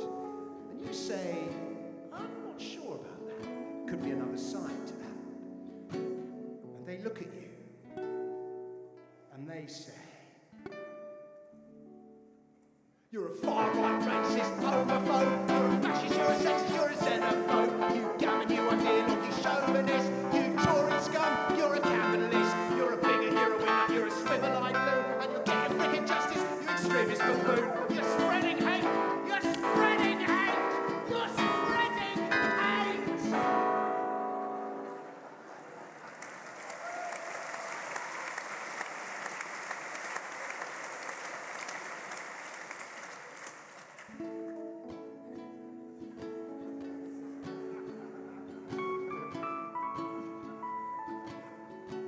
So this guy I know was telling me about Jeremy Corbyn, how he could have saved the country.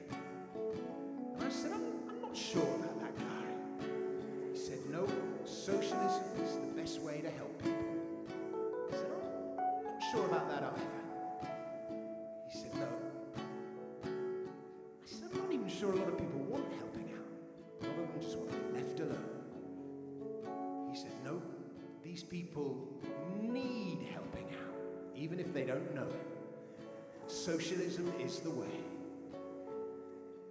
And I started thinking of places where they tried socialism. Russia, China, Germany had that National Socialism thing going on. Cuba, Venezuela today, and I couldn't think one where it had worked. He said, no, that wasn't real socialism. Got infected by capitalism. I said, you sure? And he looked at me, and he said,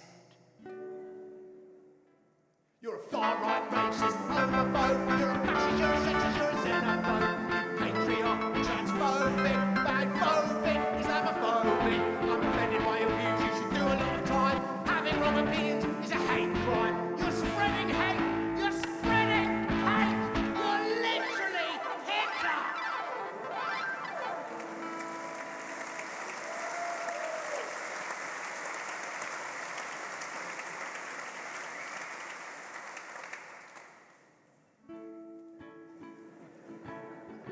So I went for a drink in that place, Wetherspoons.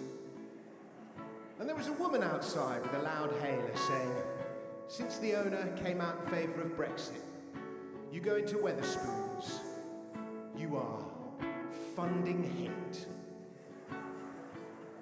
I said, it's only £3.50 a pint. I'm not funding that much hate.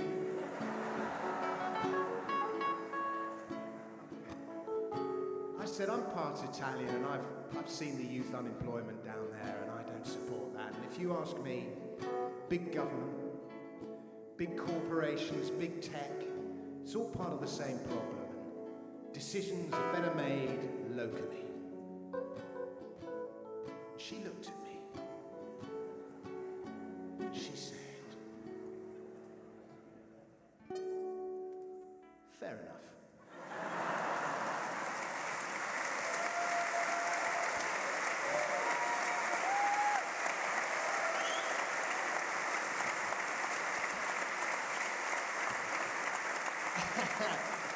Thank you very much, ladies and gentlemen. You're very, very kind. Let me introduce my keyboard player, Chad Lalong.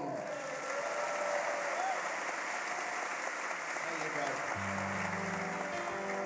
go. All the way from Paris. How about that? Despite Brexit. And now this next song that I'm going to sing for you, my last song, when you put some songs up on the internet, like, you obviously hope they're going to go viral, but you just never know. And sometimes nobody cares, and then sometimes they go absolutely, they chime with a nerve, and they go absolutely bananas. And this song is quite interesting. It also, songs do differently on the different platforms. So we put this song up on Twitter, and Elon Musk shared it, and it got 50 million views, okay, on Twitter. Well, thank you. Well, on the same day, we put it on Facebook, and it got 47.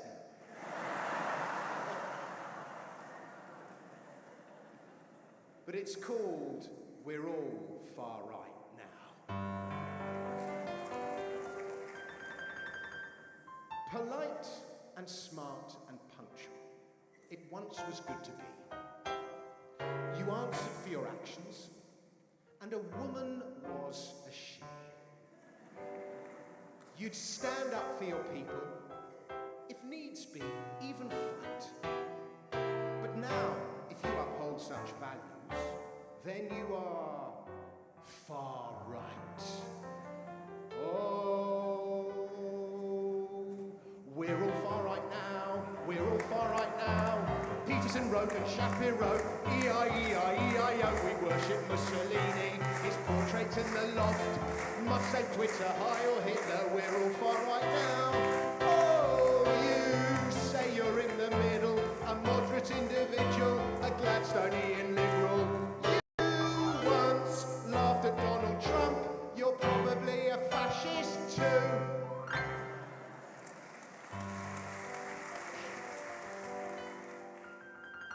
There once was a great speaker called Martin Luther King. Said character's what matters, not the colour of your skin. But conduct doesn't count now, just your identity. If you should ever question this, you're racist, obviously. Oh, we're all racist now, we're all racist now.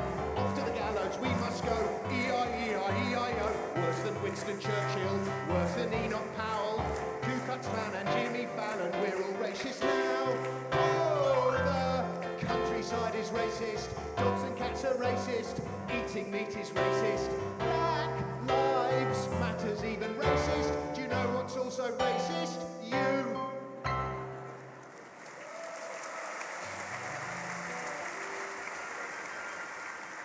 Very tiring singing this song. It breaks you out into a sweat. It's good for your fitness. Found out I am dyslexic. I thought I was just thick. My son, he is dyspraxic. I presumed he was a dick. My mother is bulimic. My mate's got OCD. My girlfriend is bipolar, that gives me anxiety. Oh, we're all mental now, we're all mental now. Off to the nut house we must go. Nutty as a fruitcake, demented and deranged. Cuckoo, psycho, wacko, loco, we're all mental now. Oh my, what is coming next? What is coming next? What is coming next? Oh my, what is coming next? We're probably all pedos too. Dirty little pedo, hanging around the Lido in your little speedos, far right.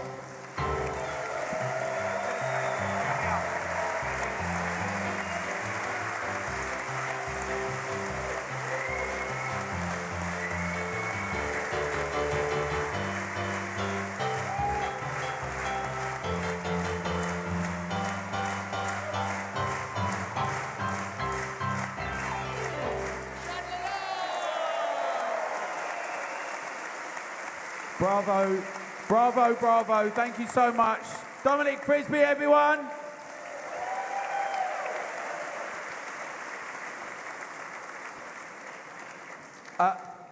There we go.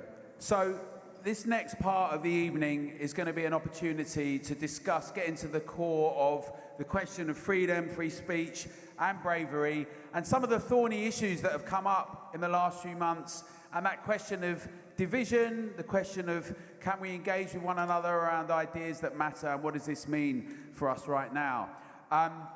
Some of the ideas are controversial, but we can handle it, and I think it's really important that we are brave and that we insist that the public are not stupid and they're not just going to go out and suddenly, like a hypodermic syringe model, go and do crazy things, which is often how it's just presented by weak authoritarians.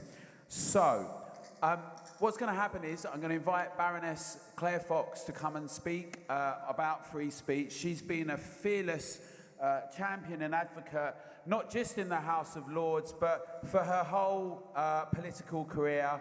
She's been someone that's really inspired me. I'm sure many of you in the audience.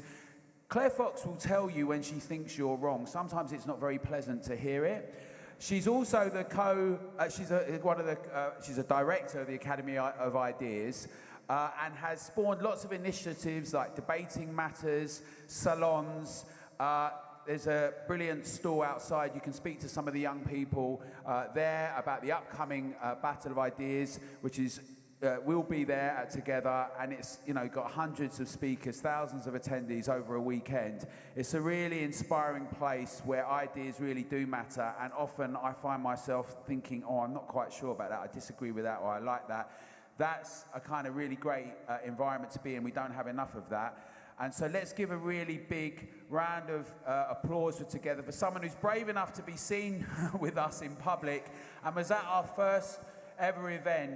Always critical, but always honest, Baroness Claire Fox.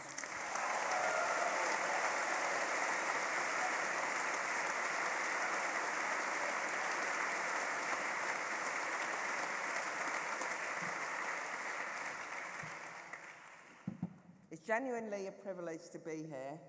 I have to say that I hate Dominic Frisby because he's ruined my speech, as you will find out as I read it out to you why. But wasn't he brilliant? The other thing that I'm slightly nervous about that I have to warn you about is I'm about to shift the mood, because everybody's been talking about courage, and I'm going to talk about cowardice. Last week, Oxford professors revealed that their students are too scared of negative reactions from their peers to speak their minds in seminars. Sorry. It's tempting to mock this as an example of Generation Snowflake. If privileged students are frightened to talk about novels and archaeology in the cosy ivory tower tutorials, it's unlikely they're going to lead storming the barricades, speaking truth to power. But before we get a bit smug about wimpy Gen Z, if we're honest, then many of us grown-ups also bite our lips these days and self-censor. Take tonight. Alan said to me, "Come and speak at our Together anniversary," he said. "It's on the theme of courage and free speech. I mean, what's not to like?" I imagine myself giving a rousing call to arms speech. But let me tell you, I'm actually not feeling so brave here tonight, because speaking freely and frankly is actually quite nerve-wracking these days. It's so easy to misspeak, to use an ill-chosen word, say the wrong thing. And not only will people say I find that offensive, in these febrile times, with a vogue for public shaming, you can be ostracized from public life by an edited clip on X, be labeled a bigot for a clumsy verbal mistake, lose your livelihood for others willfully misreading your good faith opinions. And worse, as is obvious from the post-riots period, it's not even an exaggeration to say you could end up in court or jail for expressing what others dub hateful or misinformation. The policing of what we say creeps into everyday life, into workplaces, when we go to the doctors, pick up the kids from school. So many institutions now have prescriptive language codes. You dread being asked that infamous pronouns question by people wearing rainbow lanyards. You kind of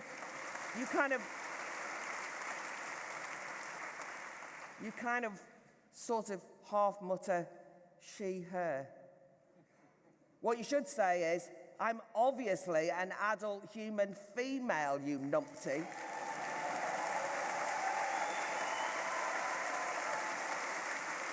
But the truth is, I might say that here, but would I say it to HR? Weak gammon, turfs, deplorables don't stand a chance of getting through a sentence without being reprimanded for misspeaking. Back at the Lords after the summer recess, we all got a welcome letter from the new government and the whips. How lovely, I thought, except it was more like a passive-aggressive warning. So to quote it, it said, "As the House considers and debates some of the difficult issues that the country faces, it's especially important that debate does not descend into vitriol, use of false facts, or the use of rhetoric designed to offend and inflame." So what? when the government announces they're scrapping the winter fuel allowance based on fake black hole facts, or Bridget Phillipson, the Education Secretary, tears up the democratic past Higher Education Free Speech Act, calling it a hate charter, aren't we allowed to vitriolically condemn them? Are we meant to smile sweetly and nod in case anyone is offended?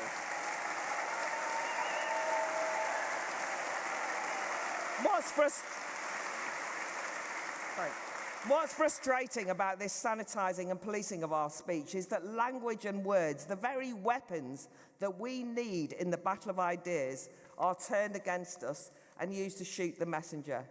No wonder it's easy to become tongue-tied, never mind walking on eggshells. It's like talking on eggshells. Then there's the bastardisation of words used to demonise anyone who won't be compelled into conformity, with growing numbers promiscuously labelled far-right, Nazi, racist. And the problem here is that we lose control over the specific meaning of these words.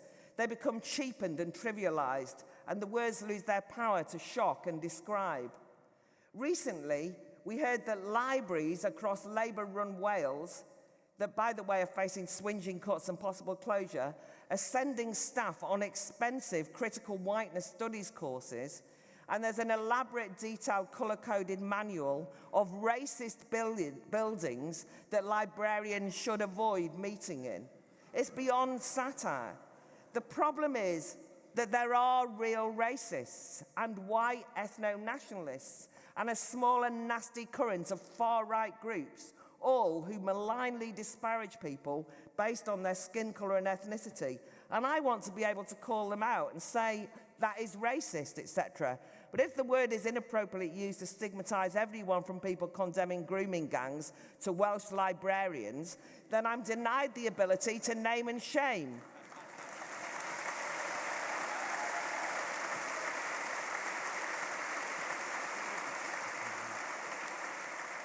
Robbing us of these words is another form of censorship. In one recent case, we've got the bizarre dispute amongst media, political and legal class about whether calling a black person a coconut was a racial slur.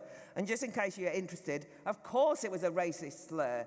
Black on the outside, white on the inside, implied race traitor, tamely dancing to their white master's tune. Yuck, that is a racial slur. But the reason it made the headlines was when Maria Hussein was up in court for carrying a placard depicting Suella Braverman and Rishi Sunak as coconuts. She was found not guilty of a racially aggravated offence, and we free speechers should have cheered. Instead, too many were outraged and demanded that she was jailed. Yes, it might have been a racial slur, but no, I don't want people to be sent to jail because of their vile views. Some even celebrated when Hussein's supporter Kahinda Andrews, a professor of black studies, faced a mob-handed visit at home by the West Midlands Police. His crime was labelling someone that many of us know a house Negro on X.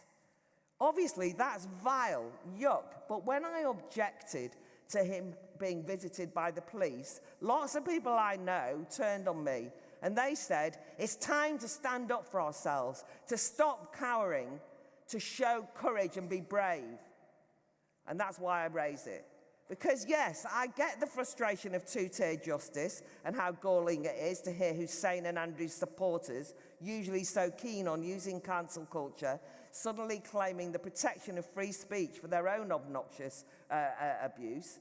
But however infuriating it is to be gaslit by so-called anti-racists, and by the way, that's another word that's been corrupted and stolen from us, but however infuriating it is, we shouldn't stoop to their tactics.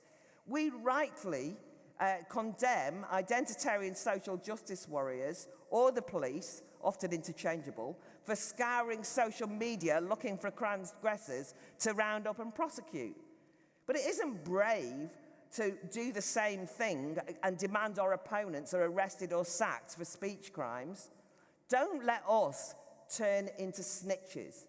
The very freedom that is so precious for all of us here tonight is only meaningful if it's extended to everyone, including those whose toxic worldview we despise, who'd have us locked up, but who cares, we're better than them. Real free... My last point. Real free speech bravery is holding our nerve. It's reclaiming our language.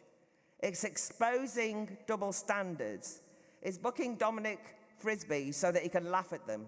It's arguing against bad ideas. The only way to win this battle of ideas is through more and better speech, and we should never ever resort to their tactics or our own brand of censorship. That's real cowardice, and to be honest, we need to be braver and better than that. Thank you very much.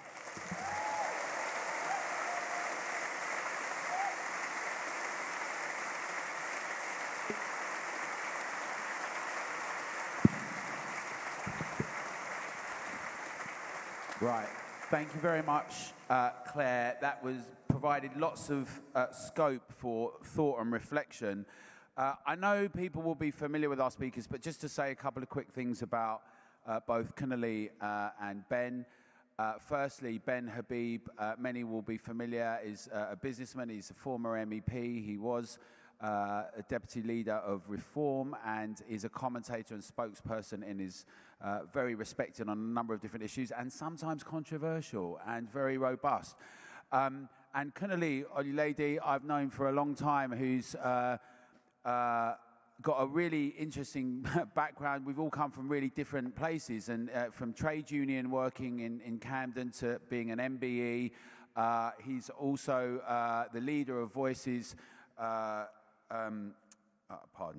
Voices for Change, Voices for Change England, and he's also been on the Commission for Race and Ethnic Disparities. And I've always been interested in hearing Kunali when he's speaking because he's able to kind of shed some light on thorny issues. Just an initial response from both of you, and I've just got to say that Allison Pearson sends her apologies. She's been travelling for over a week. She just got back and she's thoroughly ill, but she sends her love and she's really sorry, and she promises to do another event with us. So she's watching. Give some love to Allison, and we're sorry that you can't be with us. Kunali, first, just some reflections on what Claire was saying. Should we just be able to say pretty much most things to one another? Is it nice? Should we be offended? Should we not do that? Where do we draw the line with all of this? Are you a free speech absolutist? What does that all mean, and why? I think there's worse things than being called a coconut. That's the first thing. The issue of free speech, I think, as people have been speaking through this evening, is absolutely essential at this point in time. If we're serious about taking society forward, if we're serious about progress, then we have to be, to a degree, free speech absolutists. That's very clear. Ben, you've come under fire for some of the things that you've said, and some of the things you haven't said that people think you've said as well. But just how do you respond to some of those things? You know, how do you see this? Is it the case that some people are just thriving on this? They're just being outrageous for the sake of it, and they're not really. They want to create problems. What is the argument, the rationale for free speech for everyone as you see it, or not? Before I address that, can I just commend you, Alan, on the terrific conference you put on tonight. I'm ashamed to say that this is only my second event with Together. The first event was 3 years ago, I think, in a basement of a restaurant, and there were about 20 of us. And the reason I haven't been to subsequent events is, some of you may know, I was trying to help build a political party that's done rather well recently. But I've definitely...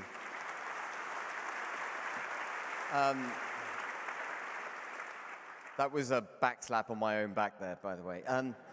But I've definitely come to the right conference today, and I'm absolutely delighted to be here. And Bev, I love you too. Thank you very much for all your kind words at the beginning. So on free speech, of course we have a right to free speech, and we must exercise it.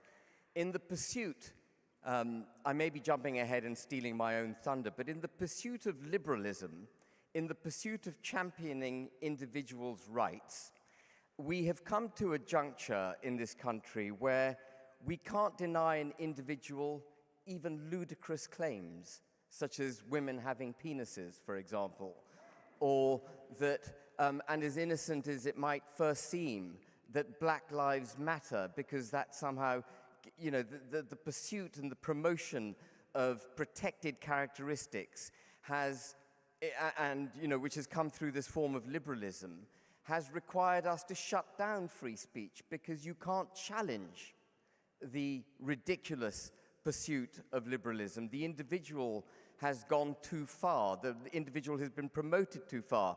And I don't think it's any accident, Alan, that your organization is called Together, because I think we all inherently recognize that whilst human rights are critical, the championing of the individual is vital as well. It has to be in balance with the collective. And in the pursuit of this liberalism, I'll get to the point, in the pursuit of this liberalism, we've made it verboten to challenge liberalism and the rights to express the most ridiculous things, like, for example, women have penises. And so we must re-engage with free speech. It's absolutely critical that we do so. I would, however, also just say that it's a terrific privilege to have the ability to sit on a podium like this and speak. People actually, may believe what it is that we say. And with that comes a responsibility. And so I've always tried to exercise my right for free speech with respect for others, and I don't think they're mutually exclusive. So, Claire, you wrote a book some years ago that I find that offensive, and particularly talking about some of your experience, not that you find it offensive, but it was for those that haven't read it, but it was a discussion of that claim. I find that offensive, therefore shut up, you're not allowed to say it, and criticizing that and engaging with it.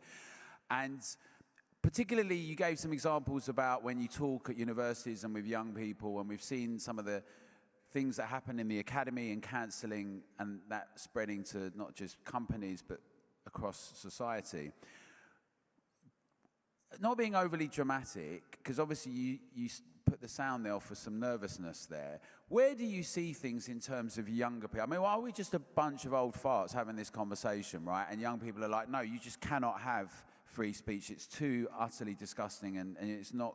Or do you think that there's a sense in which the baton has been and can be passed on, and how do you see all of that? So I think I was trying to hint at the beginning that it can be easy for a crowd like ours to kind of blame Generation Snowflake, blame Gen Zers and say, aren't they useless wimps? And even the people who want to speak out haven't got the courage. You know, what's wrong with them? And I think that really the theme of what I was talking about was that we need to be a bit more self-critical. Not just of, people of our age, but actually people who claim to be on the side of free speech will very often be inconsistent. And why that matters in terms of where we're at the moment is that you can't blame, young 18, 19-year-olds for not understanding the importance of free speech, because the political class and the people who run society and the people who are claiming to stand up for a liberal democracy have betrayed free speech. They never argue for it. I mean, most 19, 18-year-olds I meet have never heard the arguments for why free speech is the bedrock of a democracy. They're not familiar. It's not just that they've never heard of J.S. Mill. They've certainly not read it. You know what I mean? They haven't read Locke. They're not familiar with the classics. But it's not that you all have to go off and read those books, but they're not familiar with the philosophical and ideological underpinnings of freedom and what it's gained over the years. So they really do have a kind of tagline, which is, oh, you just want absolute free speech so you can spout your racist hate speech and your bigotry. And so you have to challenge them.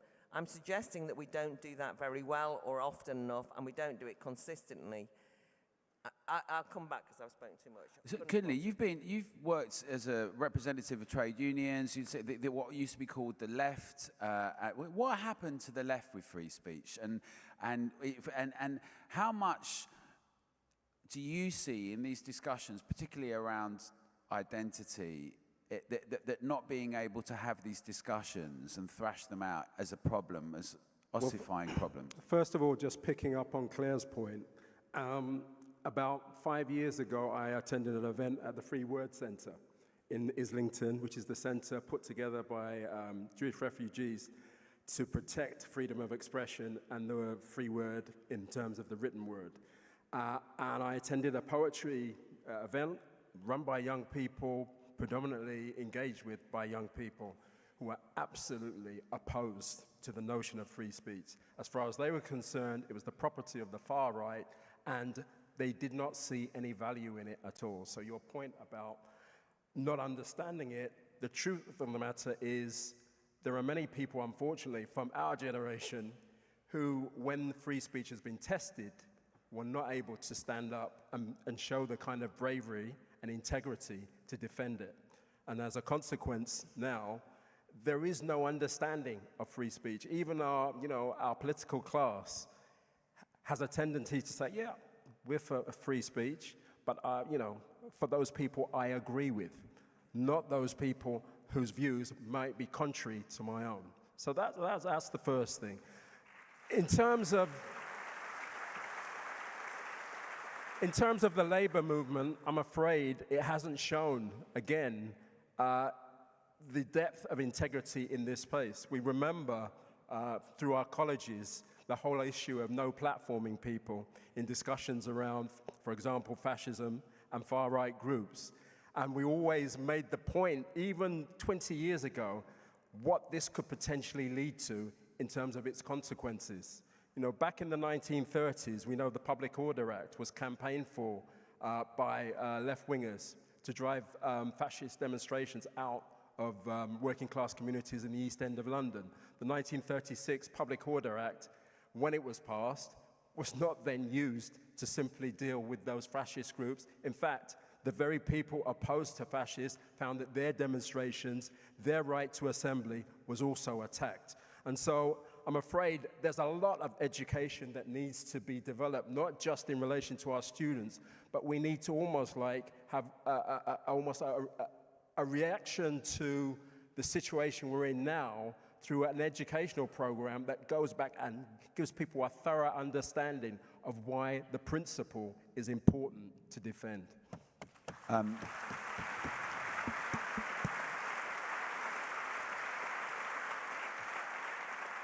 Many years ago, Ben, I was in New York and I got up and I went to speak at the New School on an issue on racism, and you could just tell that everyone was like, you shouldn't be speaking here, because obviously you're a white man, what are you doing?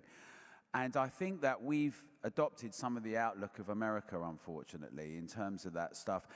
I wonder, this conversation about integration versus multiculturalism, about our identities, and do we have more in common with one another? And what the majority of the British public and how they see it, and the question of free speech and all of that. How do you think this is? I mean, you campaigned, we interviewed you in Wellingborough, both in the locals and the nationals. You were speaking to people all the time.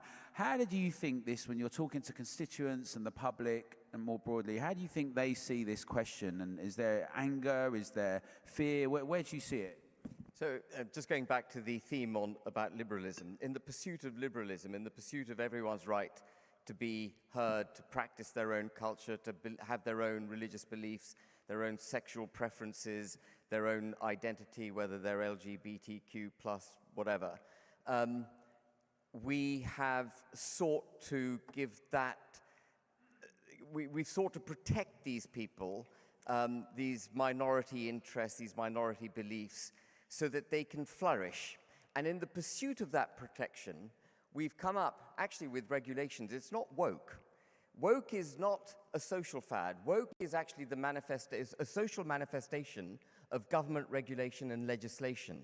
And we have given protected status, literally, to the kinds of groups that I've just described. And many of you would have heard me speak about diversity, equity, and inclusion, which is the opposite, frankly, of being diverse, inclusive, and equal. When you give protected status to a particular group of people of the type that I've just described, what in essence you're doing is discriminating against the majority. And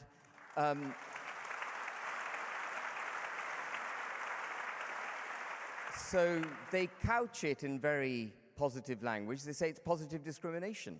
We're giving everyone a fair shake of the dice. We're giving everyone the opportunity to go forward in life. But actually what they're doing is introducing racism into society.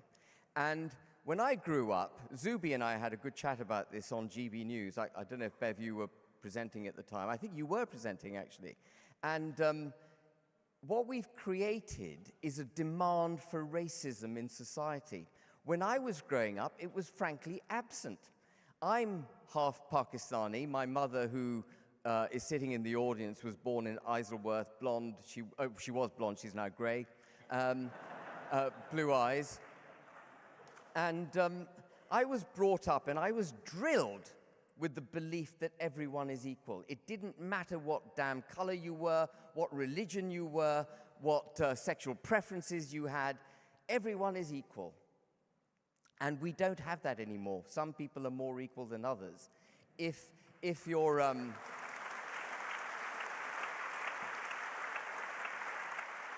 if you're from any one of those minority groups, you get a leg up.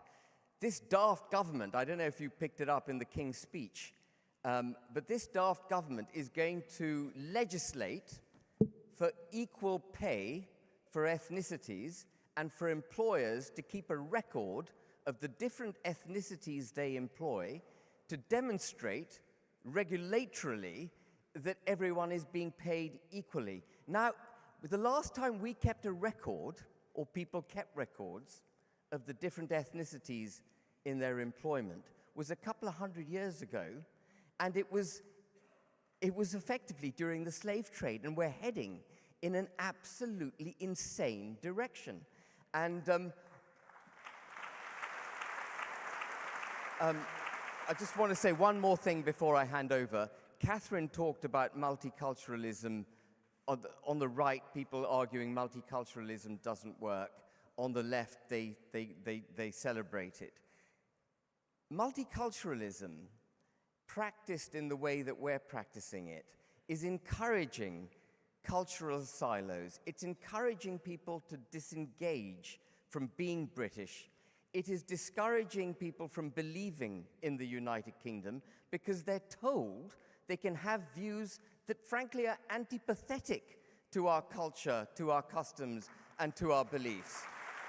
And they will be at liberty to practice that. So liberalism needs a good bloomin' reining in, and we need to come together, and we need to be able to speak freely, and we need to drill one thing home repeatedly. Everyone is equal. Okay, thank you.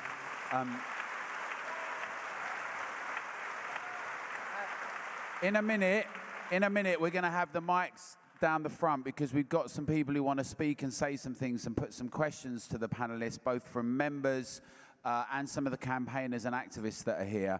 But Claire, so I want to ask you, because I really enjoyed your introduction, and I think what's important as well is you didn't just do a binary thing. You know, there are some people who are on the far right who really are on the far right, and there are really some racists, and there are people who are involved in doing things. In the same way we've seen some Nazi salutes on some marches, we've seen them also on Palestine demos, we've seen them on some of the United Kingdom demo marches, but obviously not all are then far right.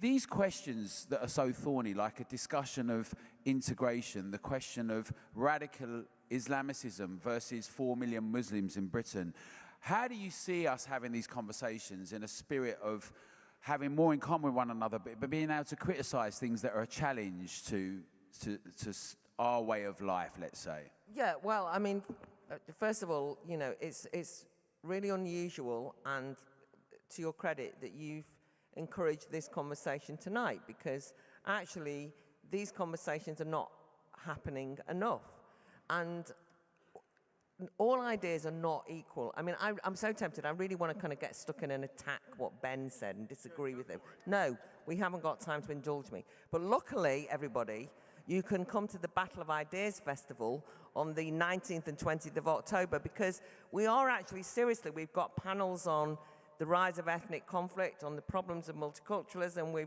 I think Ben's speaking on whether we should have a patriotic curriculum in schools. But we've got debates on economy, science, and all the rest of it. I'm quite serious, though. We've got to remember that not all ideas are equal, and therefore we've got to critique each other's ideas. The problem too often is that we just dismiss other people's ideas and we don't engage with them. It's just kind of lazy. You just go, oh yeah, they're just the woke left, and walk away, and don't ever think about it. So the point then that we've got is that, as Connolly says, we end up in a situation where we don't even know our own tradition, the ideas that inform of the fact that we're free speechers. You can't just keep saying, I'm for free speech, and then not have actually any idea at all how you argue for it, or all the difficulties historically in how we got here. You can't just say, oh, multiculturalism is, is really, I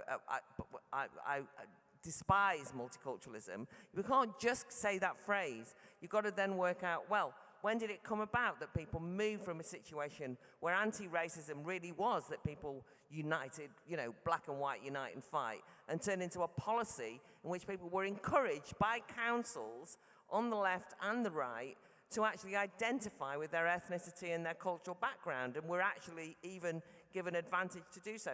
These are important things for us to have a bit more depth in, to kind of get to grips with. And I suppose that when you're saying to me, Alan, how do you kind of have these difficult arguments?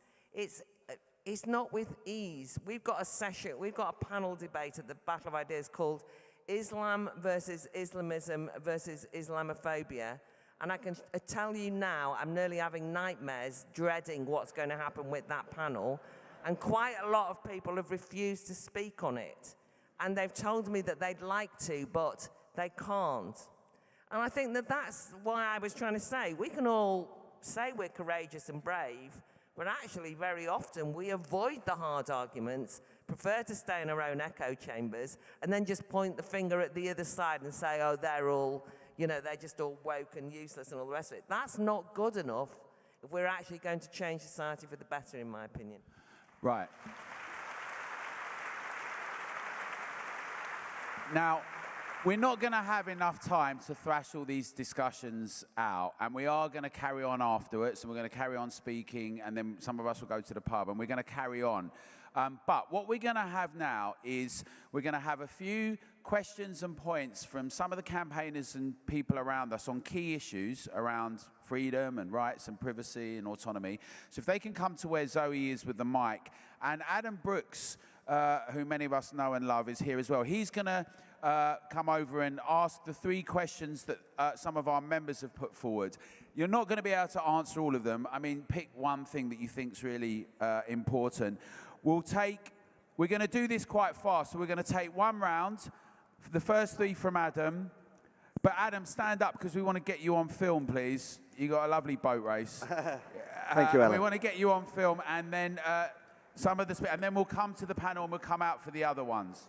Well, Alan, this is a question from a member called Andrew, who says we're seeing a draconian clampdown around the world on free speech, and many proposed draconian policies in countries like the UK, Australia, America, Germany. Does the panel see this being coordinated by higher powers, or is it simply a coincidence? Thank you. Can you read all 3 out? Because we got a timer. Sorry, Adam. So that question's clear. Thank you. Okay. This is from Jane, who's a member. Would it be possible to ask the panel what they know and what they understand about the Tony Blair Institute? Great. Thank you. The Tony Blair Institute, what you know and think of it. This is from a Tony Jones, who says, how do we get the millions of Britons who do not understand what is going on, and indeed vehemently deny and even ridicule us, to see the truth and help put an end to this madness? So we're going to pick one of them, then we're going to come out, and anyone that's speaking, and I can see some of you down there, come out to where Zoe is with the mic and stand up, please. So let's go in this order.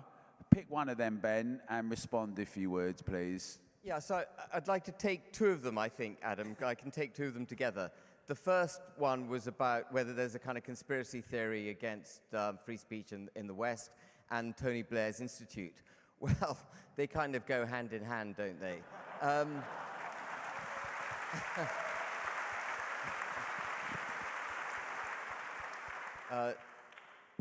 But joking apart, Western civilization at the moment is being threatened. We see it through a British prism, but this, and I'm going to go back to liberalism, this pursuit of liberalism, this kind of we are everyone, every immigrant has every right to be here as much as any British citizen does, the promotion of individuals at the expense of families, community, tribes, and nation states is doing in Western civilization.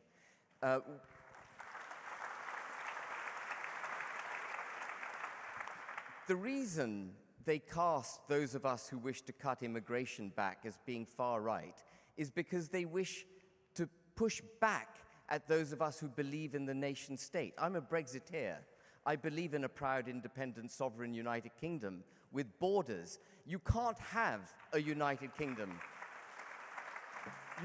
You literally can't have a United Kingdom without borders. But if you look across Western civilization, borders are being taken down everywhere.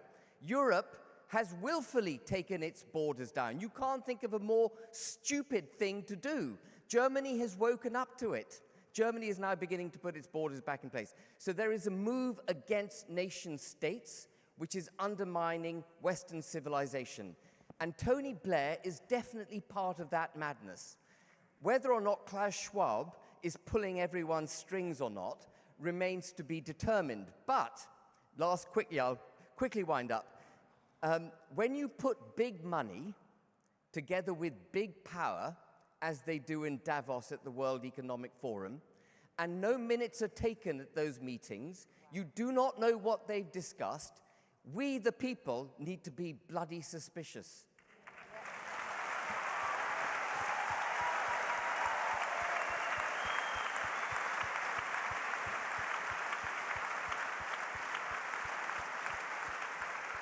Okay. I'm going to take up the conspiracy question as well. I think about this slightly differently from Ben, in the sense that censorship and authoritarianism has always been something that was central to a reactionary state. And what shifted is the notion that actually censorship and curtailment is actually good for society. And so people do this because they think it's in the best interests of particular groups to be defended and protected using authoritarian methods. And we have to be a bit more nuanced in understanding that these things are not coming from a state apparatus of some kind of reactionary notion. It's actually about people thinking this is in the best interest of society in general. And so the question becomes, how do we get underneath that to be able to both understand why people think the way they do and how we dismantle those arguments? So I think that for me is going to be the challenge that lies ahead. It's not the nasty people in uniforms that are doing this stuff. It's liberal consciousness who think that this is the best way for society to proceed. Can I just ask you as well, Connolly, though, because you've been an advisor to the government, you've got an MBE, you're very well recognized, and you meet a lot of these people and you give them advice. I hear that point, but in terms of having an impact on the political class versus having an impact on the public, where do you think the most important thing is, and how do you see that really playing out? I mean, Alan, I run a charity in probably the most liberal sector in this country. So I have to deal with all of these issues on a daily basis in terms of the notions of women's rights as opposed to trans rights, the issue of race, two-tier policing. All these questions get thrown up. And I think that the problem we've got is the discussion we're having tonight. Where can you have this discussion elsewhere outside of this room? I mean, we can pat ourselves on the back, but what happens after people leave this hall? how do we go back to our communities, our schools, and have these discussions? Our trade unions that are also, influenced by the prevailing consensus. And I think that really is, it's not about picking one particular sector. We have to fight in the terrain that we live and work in. Thank you. Claire. Yeah, I mean, there's no doubt about it that the political class in different countries around the world share a worldview. But that doesn't mean, so they share a worldview. It doesn't mean they all kind of get together and plan it all. I mean, first of all, it gives them far too much credit. Secondly, the sort of form that it takes is that we get laws brought into the British Parliament that they've just cut and paste because it kind of passed through in Denmark, or it passed through in Canada, or it passed through in Australia. But they're like cut and paste. It's so badly done that they kind of cut and paste and forgot to change some of the language, so it doesn't make any sense in the UK. And I've seen them do that on several occasions. But that's kind of like sharing information. It's not, again, this sort of like grand conspiracy. Anyway, I sort of half don't want to get drawn into it, except that one of the things that always dawns on me is that it might make people feel better to imagine that it's being planned elsewhere. And people spend an inordinate amount of their life and energy talking about what they're doing, whereas I think the failing's on our side. And I wish we spent as much time and energy thinking about what we should do rather than what we think they are doing. Because actually we need to build an international movement of solidarity. I mean, it is disgraceful to me that what's happened in Brazil is not absolutely a major concern in the UK. The closing down of, these are international trends. This is not this, of course I completely understand, by the way, what Ben says, which is national sovereignty means a political elite that needs to be answerable to us, and they have nothing but contempt for their own workers. But it doesn't mean that we shouldn't be internationalists either, right? I want to believe in the British sovereignty, but I also want to care about what's happening in different countries and give them a bit of solidarity on free speech. Thank you, Claire. Right. Now, we're going to be very strict, but we've got a number of speakers that are going to come up to Zoe. I've got on the list, we've got Claire Craig from Heart. We've got Alka Seghal Cuthbert from Don't Divide Us. Dennis Hayes from Academics from Academic Freedom. Nigel Jacklin,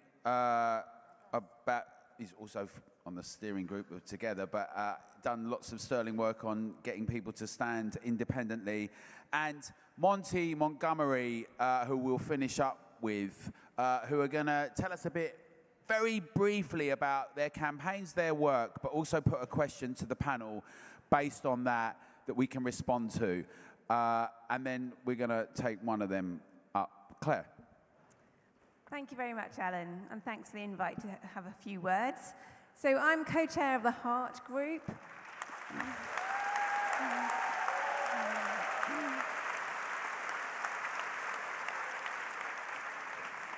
And we are scientists, doctors, and other professionals who've had a very unusual 4 years where we have stopped our careers or our retirement, depending, and put salaries and pensions on hold, and have just volunteered to try to inform people about what was happening with COVID and with other health-related issues. And we would produce a weekly bulletin. We're on heartgroup.org, and we're also on Substack, which is Heart UK. It's H-A-R-T. And in the sort of recent past, what we've done most recently is that a group of, we've been writing submissions to the inquiry. And there came a point where we realized that our submission about the vaccine was not going to get heard. They've got 120 witness statements to hear in 11 days, and they're not going to be picking us, I don't think. And it wasn't just us that struggled with this. So there were other groups that had also spoken out on the vaccines, including the UK Medical Freedom Alliance, the Perseus Group, the Children's COVID Vaccine Advisory Council. And so we got together and said, well, look, the point of us doing this was to get the information out. We don't really care about the inquiry. We wanted just to be heard. And so we got together our own website, which is peoplesvaccineinquiry.co.uk, and have each put our statements into lay-person accessible videos, which can very easy to share. And we're going to be presenting those in Stormont in October. with a group of vaccine-injured people there, and we're going on to Dublin, and we've got this interesting situation where Sinn Féin have supported the Stormont meeting in Northern Ireland, but aren't supporting the one in Dublin. So that's kind of going to be used for a bit of leverage to try to get us into the Dublin Parliament. So yeah, we're busy with doing all of that. We have no money. We've literally done it with no money at all. We've raised £2,000 through Substack and spent that on the room and the cameraman and the editing for doing that People's Vaccine Inquiry. So please do support us with what we're doing. And a quick question on the lines of what you were just saying. Any ideas about what we should be doing to be heard? Okay, thank you. And we were very pleased to work with Hart and others on the Perseus report, where we went to 10 Downing Street. Great work. Thank you, Claire. Next. So, who did I say? Come on, let's stand up, someone. Alka? No. Nigel. Okay, Nigel, sit down, please. I said Alka, thank you. He's so independent, but there we go. Alka. Beauty before age. Don't mind it. So I'm Alka Segal-Cuthbert. I'm director of Don't Divide Us. With a common sense voice on race and questions of anti-racism, while our cultural and educational elites bang on and obsess about the far right and racists being a problem, they themselves are pushing a tale of racial grievance and oppression every day in our institutions and particularly our schools. If you're brown, you can only ever be a victim, and if you are white, you can only ever be an oppressor, and at best you can be a white ally. In other words, means shut up and just agree with whatever we're saying. I mean, do these people want a race riot or what? And yet they have the gall to say it's ordinary far-right people, or people that they disagree with, who are the problem. They are the problem. They are the ones pushing this very, very divisive narrative. They're trying to tell us that we should put ourselves into ever-increasing boxes, narrower boxes of our identities, in the way that they say it. How many identities can a person have? Well, the more there are, the more the call for legislation comes in. The more the call for someone to manage all these relationships come in. And the more that happens, the less scope for freedom we have. That is what's behind the dynamic, behind this increasing legislation to tell us how to talk to each other, love each other, sleep with each other, how kids should play with each other. It is obscene re-racialization of our society, and we need to stand up together and say, you're not going to divide us in this way, right? We can sort out our own relationships ourselves. They are teaching in schools. I would just urge everybody, the days when you could just trust the school and teachers, however nice they might be, to be actually educating your children are gone. Please look at what your schools are teaching your children. Bridget Phillipson has just openly declared that the work of a history committee, a committee including very respected historians like Robert Toombs, who are trying to work out what 5-year-olds should learn about their British history. They should learn about medievals. They should learn about the Reformation. They should learn about the acts and the people and the things that have made Britain what it is today. What has Bridget Phillipson said?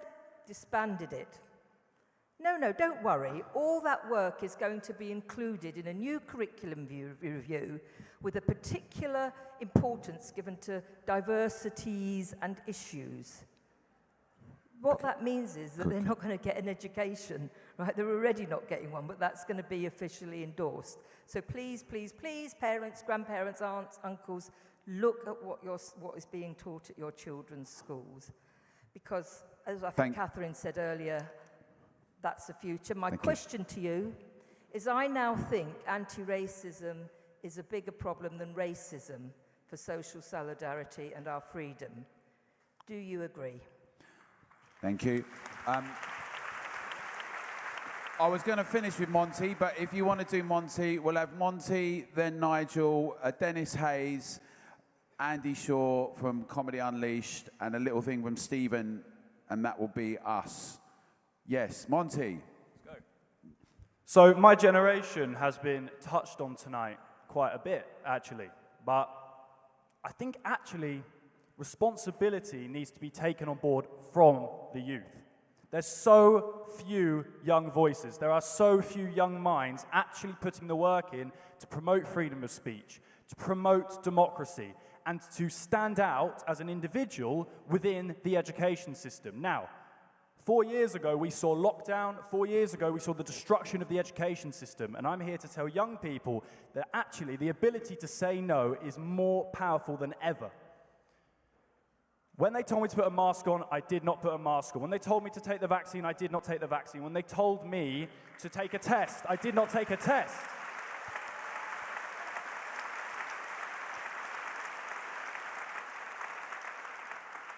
University students, children within education are being psyoped into submission into some Orwellian fantasy that is being put forward, especially within the UK. So thank you very much for letting me speak tonight. And what I think our next steps are is I'm going to be working with together to try and reignite a fight back within the youth.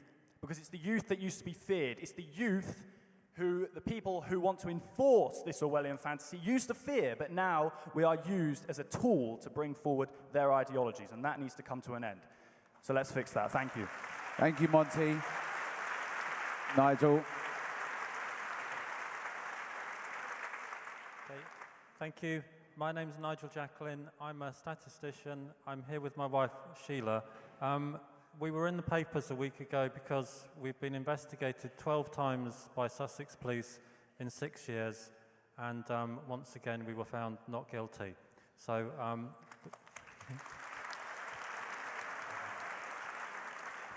I won't say my favourite NWA tune. I have a question for all of you, which is, what can you do about democracy? Alan mentioned the general election.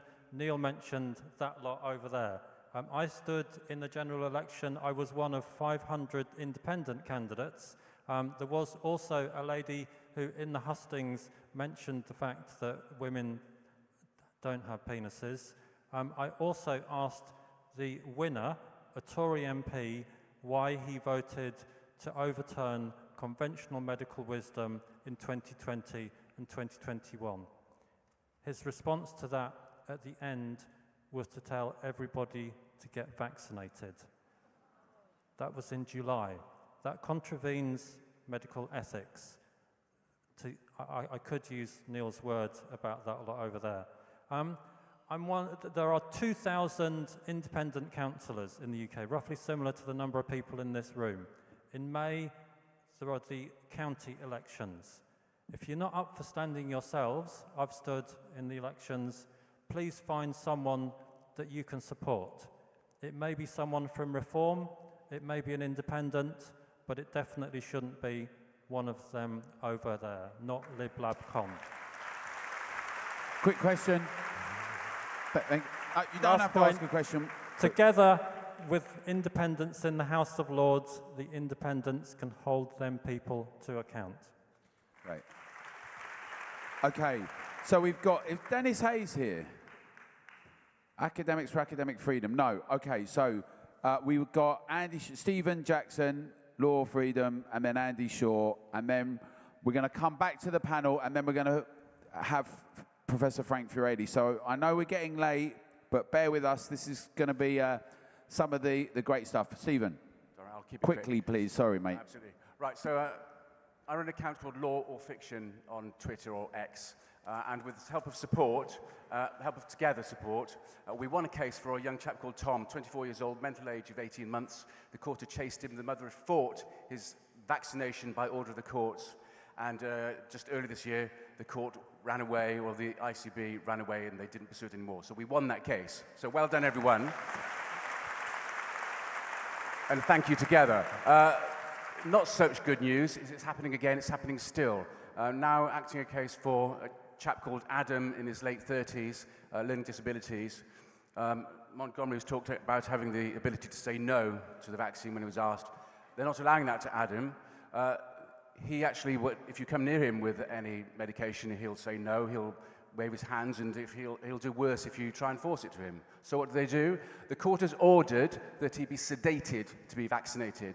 They are drugging his tea. They've done it twice already. They're drugging his tea. to put him under, and then they'll jab him. And this is against his family's wishes, but that's what they're doing. This is coming to court very soon. I'm wondering what the panel thinks about that happening in the UK and where it's happening around the world. And this, by the way, it's court protection, supposed to give a voice and dignity to those without a voice. Thank you, Stephen. And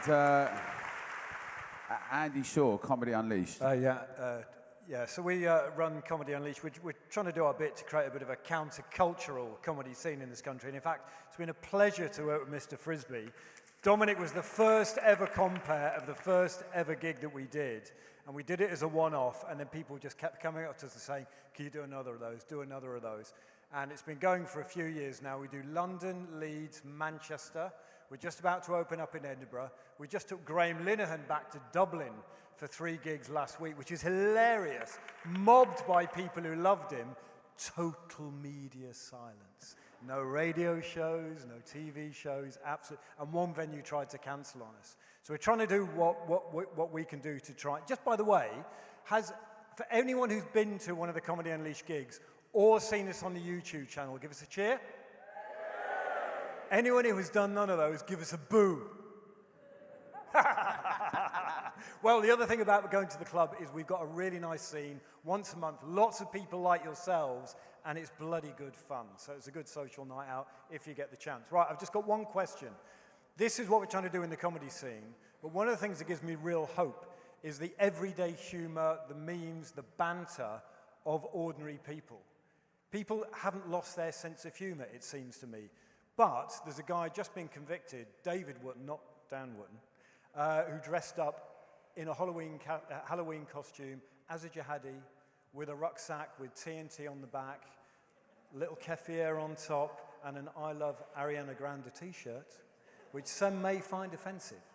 Some of us might find it utterly hilarious. And the question to you guys is any humor out of bounds? Brilliant. Thank you. Thank you all. I'm going to go this way to conclude. It's an impossible task. We're going to keep discussing these things. Firstly, Ben, then Kunali, and then Claire. And if someone can come up with Frank to come to the stage as well, that would be great, please. Ben, And 1 minute. The mandate is to discuss anything I'd like to discuss. You've got a minute. Yeah, okay. The biggest threat to Western civilization, the biggest threat to this country is an apathy from the people in the belief of the nation-state and an antipathy to the nation-state by our political class. If we can rediscover a love for the United Kingdom, we will be saved. Very good, thank you. I'll be very quick because I can see Alan's eyes digging into me. In terms of anti-racism, is it a bigger threat than racism? It depends what you call anti-racism. What defines itself as anti-racism today, I think, is hugely problematic. I attended a training course this week where somebody used the expression white supremacy as something that governs on a daily basis the relationships between non-white people and people who are black and brown. So, on white people. So, for me, to be able to make such a sweeping generalization and qualify that, there is a problem there, because we need to be able to have better analytical tools than that. And so for me at this juncture, I think that the issue of anti-racism is not what I would call anti-racism, but is a sweeping generalization that has more, should I say, spite in it than actual analysis of what's happening in society today. Thank you, Kunali. Claire. I think Ben is really right to stress that this is a civilizational moment. Western civilization is on the line, and in order to do something about defending it, not only do we all have to work together, as we are here, but we have to encourage our younger generations to get involved. One of the things that we do at the Academy of Ideas is we run Living Freedom for 18 to 30-year-olds, and also we work with schools as well. And many of the young people actually are working on the Battle of Ideas stall outside. But I'm really serious. We've got to invest our time in convincing the young to get involved in the project to fight for freedom and democracy. Because we're going to be in for a civilizational fight. you need a bit of energy. And while some of us who are older have got that energy, we need the vigor of youth as well. So let's build a new movement, basically, is my message. Thank you, Claire. Wait here. So now we're going to welcome Professor Frank Furedi. Many of you will be familiar with him. He's written on a whole range of issues, from the culture of risk to paranoid parenting, fear, and is always often leading the conversation that then gets caught up 5 or 10 years later. Author of 26 books, and also recently a new think tank in Brussels, MCC. We're very pleased to have him do a keynote finale. There will be a PA at the very end of this with some music, which will be great. But can we give a big, very warm welcome and a big round of applause, a together welcome for Professor Frank Furedi.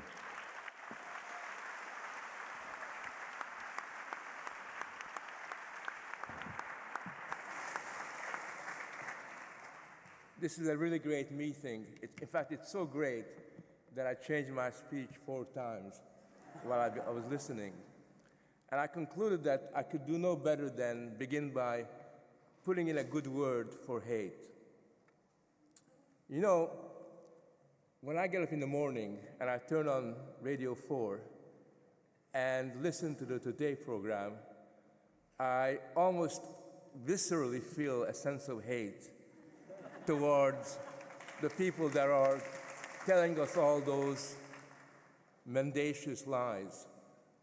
I know I should love them, but I hate those protesters who stop me from going to work. Cannot help myself.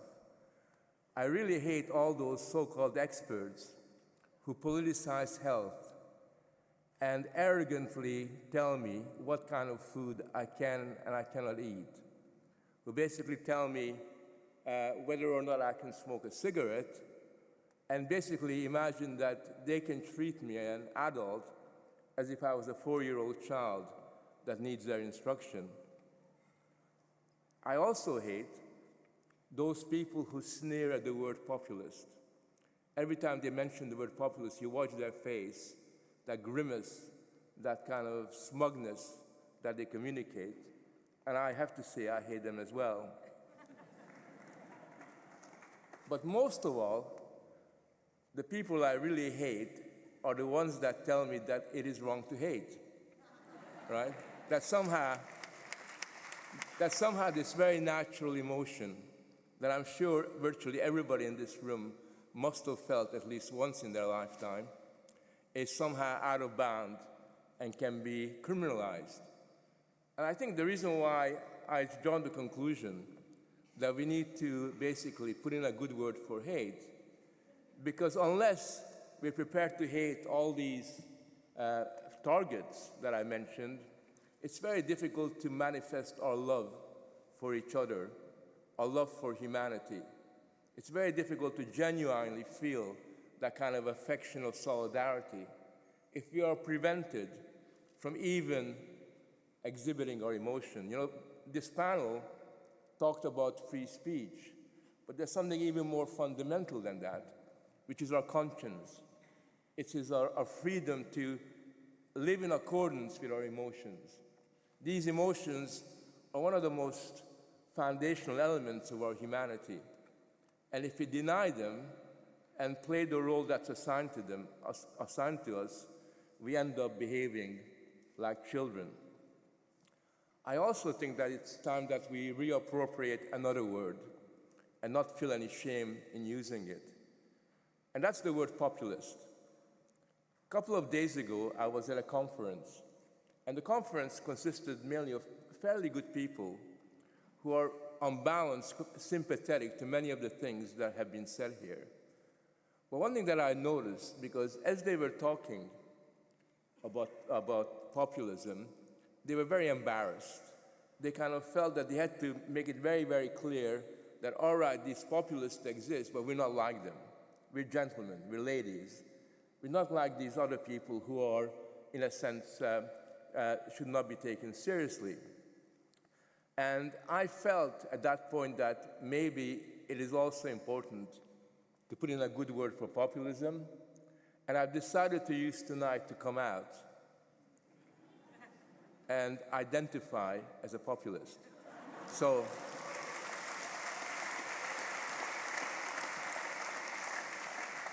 I identify as a populist. Now, I want to say one thing, which is that compared to the last time I spoke here a couple of years ago, I feel much more optimistic about the world, which sounds counterintuitive. I feel pretty good about the world because I've experienced a lot of positive energy, not just here, and this is remarkable, Alan, what's going on here, but also in the real world. So, for example, earlier this year, I was involved in organizing a network of farmers in Europe who were protesting against the attempt to destroy their way of life. You know, in Europe, there's a systematic attempt to use what they call the Green Deal and environmental laws as a way of marginalizing small farmers and ensuring that their land is going to be taken over by big business or by some of those agro-businesses. And what was really remarkable is that these farmers, and they were from Holland, Belgium, Spain, Germany, France, all over Europe, these farmers had never done anything in their life that's remotely political. They never organized themselves. You know, they included the women and the men who were managing the farm.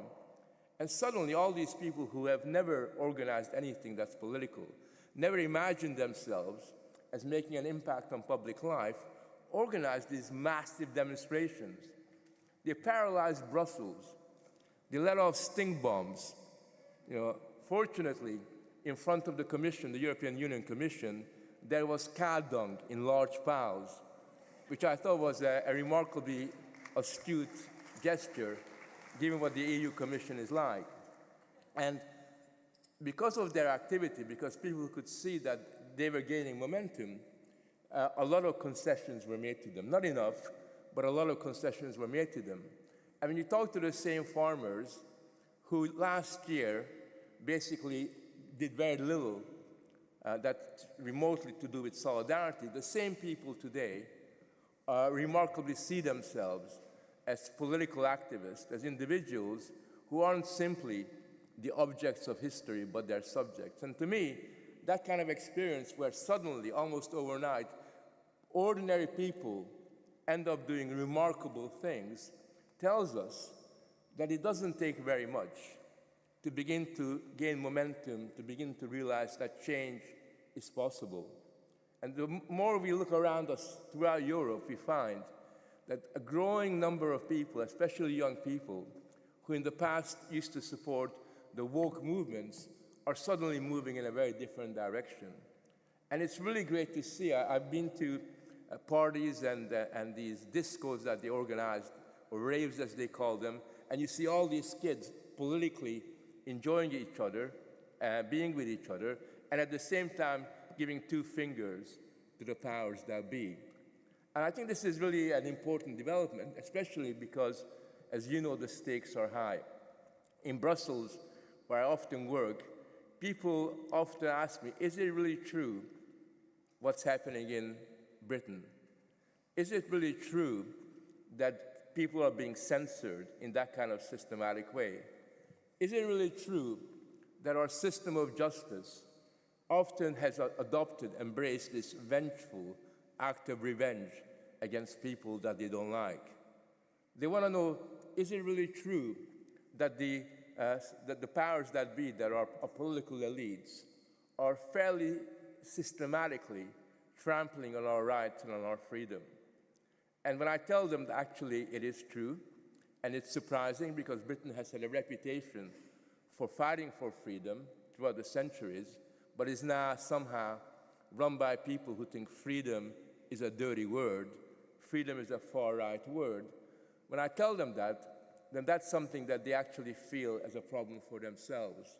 So I think that we have to realize that the stakes are very, very high at the moment, and we live in a world where literally everything that our government does attempts to render us helpless children. They continually talk about our safety. They continually talk about public health. They continue to tell us how to behave. And it's almost as if they know their behavior is simply about infantilizing us, making us feel and act like children. So I think under those circumstances, it seems to me that we need a bit of courage. Now, I know that courage is one of those words that we use from time to time, and it often doesn't mean very much. But it seems to me that courage is foundationally important, because as Winston Churchill reminded us some time ago, he said, courage is the first of human qualities, because it is the quality which guarantees all the others. So courage is the first of human qualities, because if you haven't got courage, then we're not in a position to gain freedom or preserve freedom. We're not in a position to look after our communities, to look after our loved ones, to defend ourselves. And it seems to me that especially today we need courage, because as the previous panelists suggested, the kind of conflicts that we're confronted with are civilizational. They really are civilizational, because we have a situation today where, as the survey showed a couple of weeks ago, the majority of young people living in this society are not even proud about being British. They regard Britain's history and past as a story of shame. They actually believe that where they've come from, where they originated from, is something that is toxic and it's contaminated by negative qualities. And if our young people feel this way, if they basically have been dispossessed of the cultural inheritance that they need to make their way in this world, we are in very, very big trouble. So basically, I would sort of end by saying that we need to examine in our own hearts what courage means. And I can think of no better way of explaining what that means to me and to many of us who have, in a sense, tried to be a little bit braver than we would naturally be, is almost think of the word initiative. Taking the initiative, not just reacting to the latest outrage, not just responding when you want to kick the radio listening to the Today program, but take the initiative. And one of the good things about this meeting and together, and the work that Alan has been doing, is that it isn't just simply reacting to what has happened. It's taking the initiative. And it's when we take the initiative, when we try something out, when we basically say, this is what needs to be done, these are the issues that we want reactions to, responses to. When we don't just simply wait until we get canceled or censored, but insist that our freedom is something that needs to be preserved and institutionalized, when we adopt that kind of attitude as individuals, then courage no longer becomes just another word. It's something that we have internalized. And that is something that all of us are capable of doing. You know, courage is a small step that we take. So when you have to sign a document and you have to tick the boxes, and the box asks you for your pronouns, you don't have to go along with that. You don't have to basically tick that particular box. You can move on. And I know that sometimes that takes a bit of courage because you're worried about HR, but just imagine if thousands of people refuse to tick those boxes, if thousands of people basically said that the emperor has got no clothes.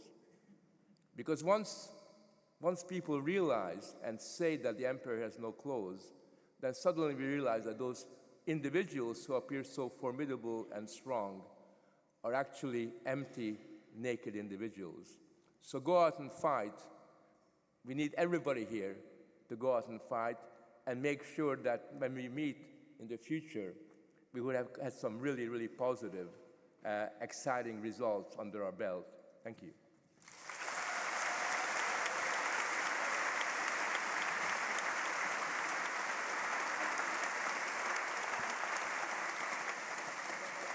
Thank you, Frank. In just a second, we're going to get some music. But I want to give a shout out to a few people that we lost this year. They were pioneers, rebels, they were mavericks, they were full of courage and inspiration. They led some of the acid house dance music revolution in Britain, which went internationally and globally. Timmy, Anna Barber, Ram Jam, and Tommy Mac in particular, real characters that really put two fingers up to the establishment and led a whole new movement that transformed things. Also to Angela McCluskey, and of course, once again to Jason Kay. Frank mentioned farmers. We've got a very short video. I promise you it's short. We've edited it down. It's from Gareth Wynne-Jones. We believe that we should be supporting car drivers, supporting those carers that are arguing about end-of-life protocols and the situation in social health care, like Amanda Hunter has been doing on the Together cabinet. We believe that challenging issues around low-traffic neighbourhoods, digital ID, debanking, free speech, all of these issues are things we can do locally, regionally, nationally. We need you to get involved as members. We need you to go out and take a lead. We all need to give a lead. We need to set the initiative. We need to remind everyone that we are the curators. We are the creators of history. It's not those weak authoritarians. At every moment it's in our grasp, and we just need to go out and do it. And we need to give a lead to young people as well, and have people like Monty give a lead. That's what we all need to do. There's going to be some, like there were around low traffic neighbourhoods and other things, there's going to be some protests that are going to be happening over the coming months, which we'll talk to you more about. But here's a quick video from Gareth Wynne-Jones, which we're going to play, and then we're going to get on to the live PAs.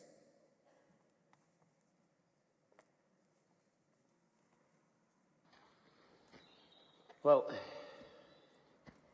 it's not bore da, good morning. It's a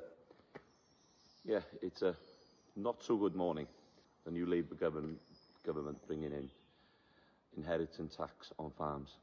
But if you think about Wales, for example, and England, Scotland, Northern Ireland, the majority of these farms are small family farms, and you know the real asset is the land. Now, if this government puts inheritance tax on that, I will tell them straight, you will see farms being sold. You know, they'll have to sell half their land off. But this, Mr. Starmer, would be the final nail in the agricultural coffin. So please, please think about what you're doing going forward. So please, please think of the thousands of family farms across England, Wales, Scotland, Northern Ireland that you would affect. Because these are the working people. These are the working class people. And you would be taking away the future for their children on that land.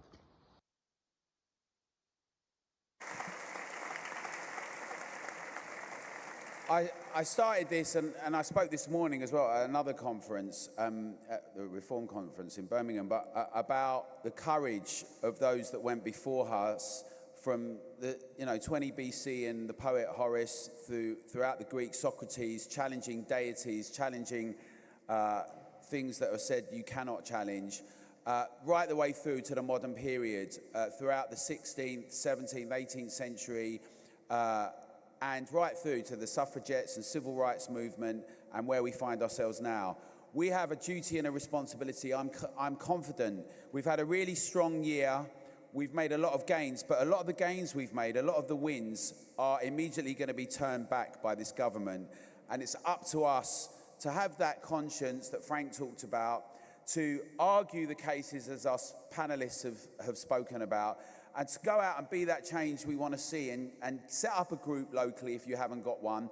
Get your friends, neighbours, locals, work colleagues involved. Let's make this next year ahead one we can have more of an impact.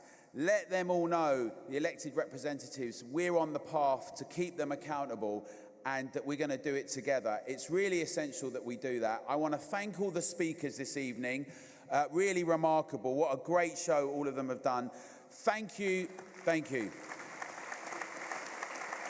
Thank you to the volunteers who have been remarkable, and the steering group in particular who make Together run. Charlotte and Norris and Rob and Leslie and Nigel and Ben and Danny and Anthony, who week in, week out are doing the work, and our volunteers who've been fantastic. And now we're going to have some music. and we're going to have Jam for Freedom and Campbell and the guys who run a great festival. They were sort of, you would have seen them on some of the protests, and we're actually partnering with Jam for Freedom, and we've got some interesting, exciting plans for the upcoming summer with a festival, and they're going to play a couple of tracks, and then we're going to have the brilliant Alison David come and do the very final PA with them. I think you'll recognise the tune. And thank you so much, everyone. This is the spirit of Together. Let's go out. Let's make a difference this year. We can change things when we stand together. We're better together.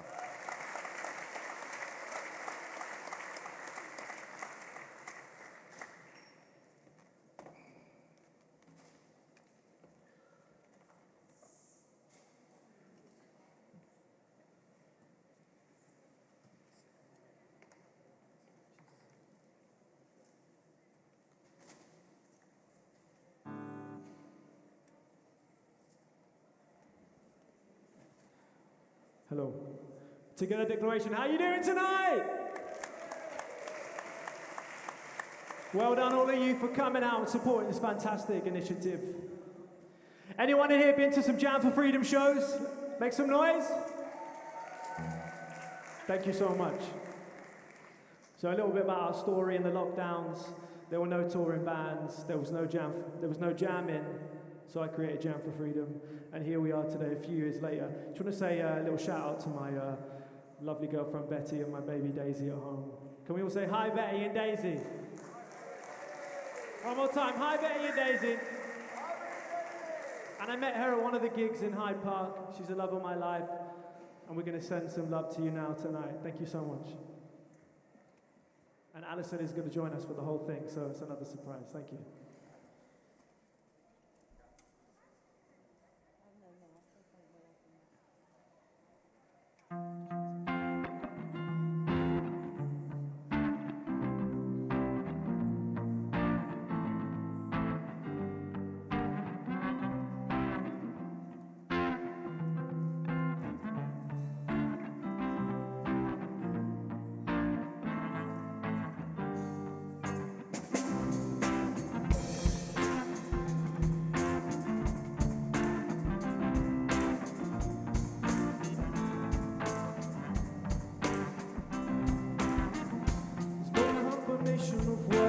Put on the back of a postcard.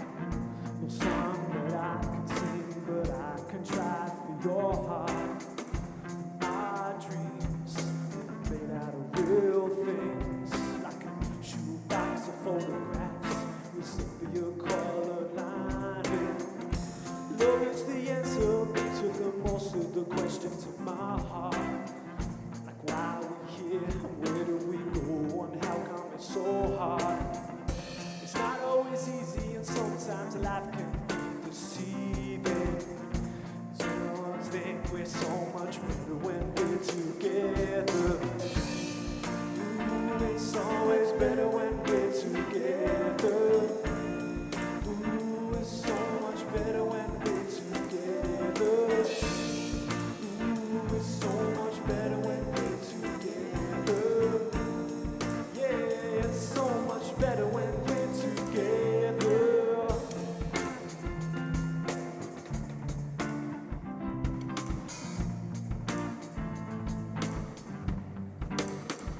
And all of these moments might find their way into my dreams tonight, but I know that they'll be gone when the morning light sings and brings new things. Tomorrow night you'll see that they'll be gone too many things I have to do. But if all of these dreams might find their way into my day-to-day scene, I'll be under the impression I was somewhere in between, with only two, just me and you. Not so many things we got to do, or places we got to see. We'll sit beneath the mango tree, yeah. Ooh, it's so much better when we're together. Ooh, it's so much better when we're together. Ooh, it's so much better when we're together. Ooh, it's so much better when we're together. We're jamming for free.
There's no combination of words I could sing, but I could tell you now, it's so much better when we're together.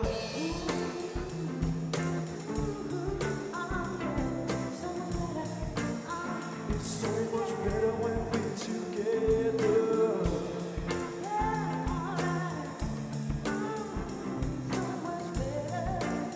It's so much better when we're together.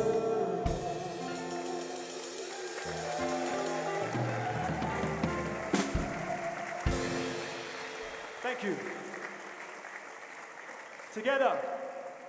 I want to see you get up and stand up. Tom, let me hear it. Let me see you move tonight. I hope you made some friends tonight. Tonight's about making friends, making connection, and standing up for your rights.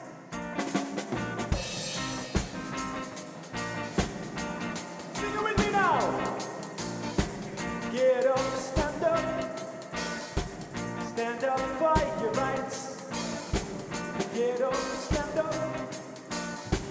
Don't give up the fight. Get up, stand up. Get up, stand up. Stand up, fight your rights. Get up, stand up. Don't give up the fight. Preacher man, don't tell me heaven is under the earth. I know you don't know what life is really worth. It's not that glitters can be gold. Half the story has never been told. So now you see the lights. Come on, stand up for your rights. Get up, stand up. Stand up for your rights. Get up, stand up, London. Don't give up the fight. Get up, stand up. Stand up for your rights. Get up, stand up. Don't give up your fight. Most people think great God will come down from the sky, take everything away and make everybody feel high. But if you know what life is worth, you would look for yours on earth. And now you see the light. You stand up for your right. Get up, stand up. Together, stand up for your rights. Get up, stand up. Don't give up the fight. Don't give it up. Get up, stand up. Beautiful people, stand up for your rights. Get up, stand up. Don't give up the fight. Don't give it up now.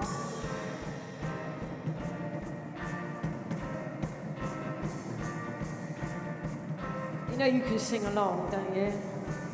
Sing your way out the door. Get up, stand up. Get up, stand up. Stand up for your rights. Oh, get up. Get up, stand up. Don't give up the fight. Don't get it up. Get up, stand up. Stand up for your rights. Get up, stand up. Don't give up the fight. We're sick and tired of your ism and schism games. Die and go to heaven in Jesus' name. We know and we understand. Almighty God is a living man. You can fool some people sometimes, but you can't fool all the people all the time. And now you see the light. Stand up for your right. Stand up. Stand up for your rights. Get up, stand up. Don't give up the fight. Get up, stand up. Stand up for your rights. Get up, stand up.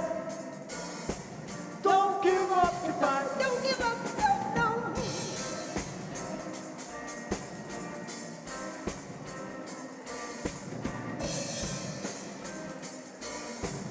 One more time. Break it down. Get up, stand up. You can sing along, come on. Stand up for your rights. You know all you believe. Get up, stand up. Don't give it up. Don't give up the fight. Thank you. Thank you very much. You know what, it's been really wonderful to be here and witness what Together is all about. I have a business called Free Your True Voice, and so I'm all about us having the freedom to express ourselves, our hearts, through our voice. And it's just wonderful. I'm so excited that you're doing this, because this is what I'm doing on my little scale too. So I feel really excited. These conversations really matter, and using music in politics like Bob Marley did, super important. So here's one for us to sing. And you know, what was lovely listening to this tonight, you know, the hope that people are saying that there's hope and that it looks positive and that things are going to work out. And that's beautiful, and that's what this song is.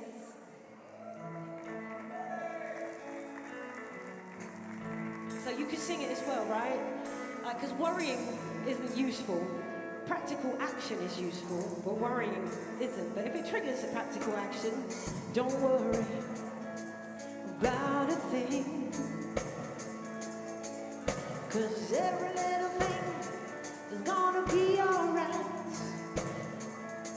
Singing, don't worry about a thing.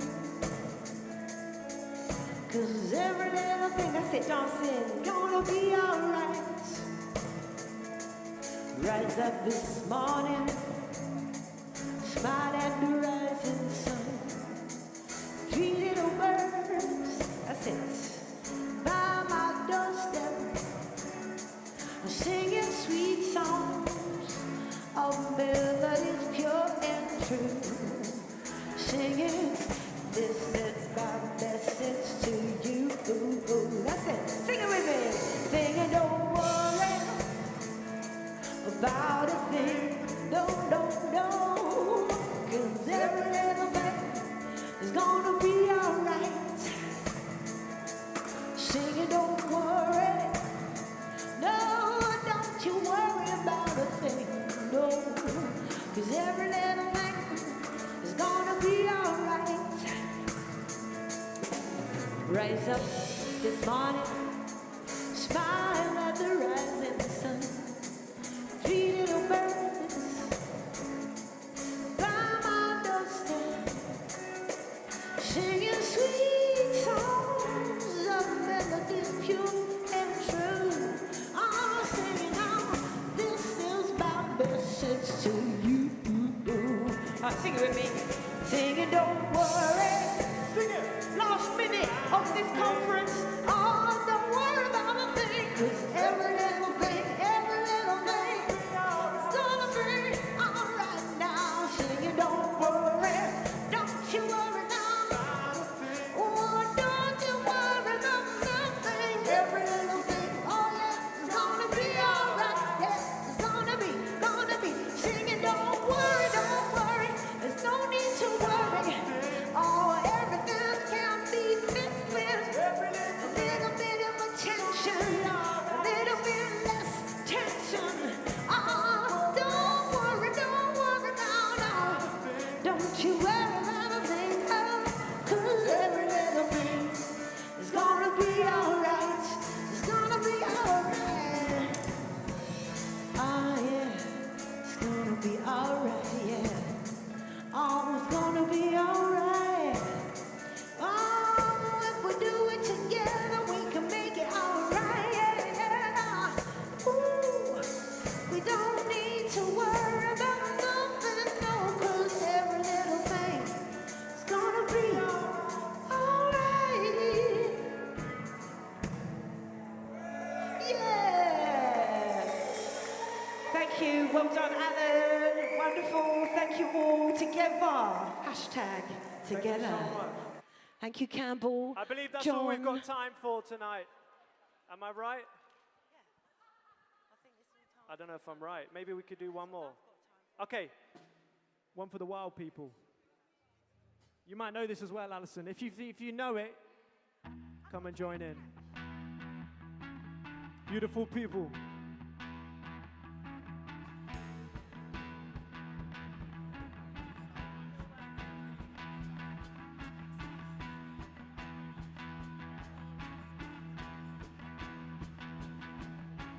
Freedom for the people, freedom for the children, freedom all across the world. Freedom, freedom, freedom.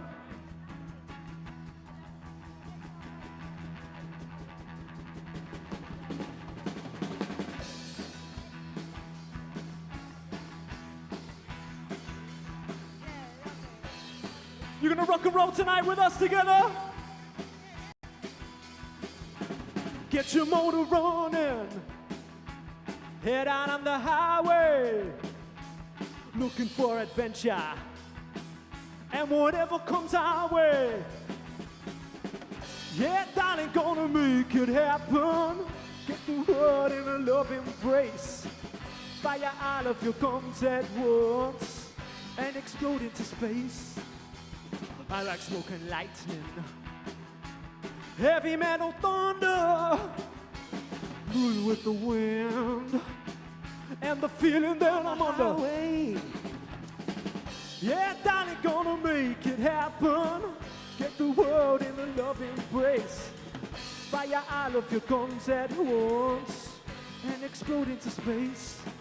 Like a true nature's child, we were born to be wild. There you go. We can climb so high, I never wanna die. Born to be wild. Born to be wild. Hey, let's go.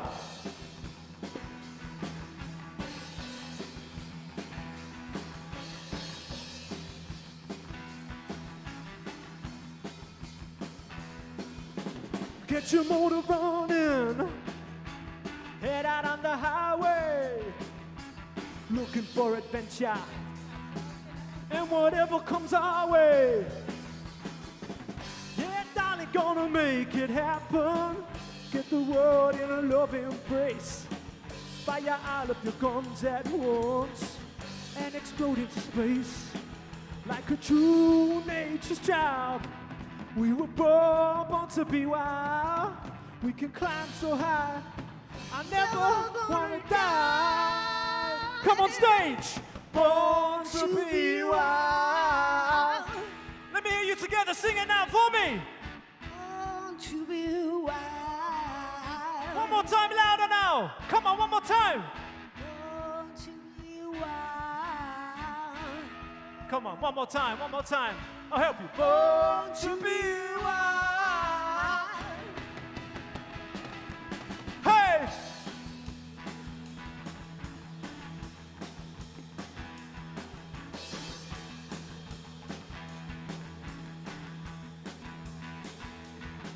Hey!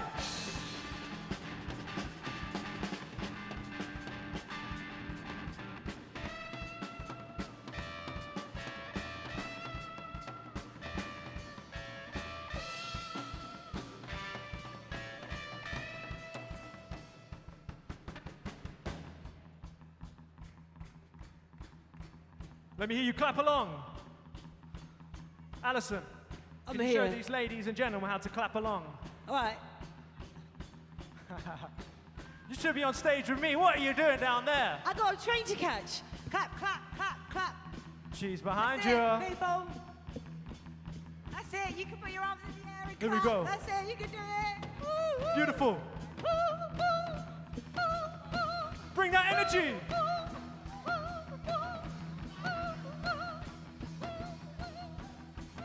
Like a true nature's child, we were born to be wild.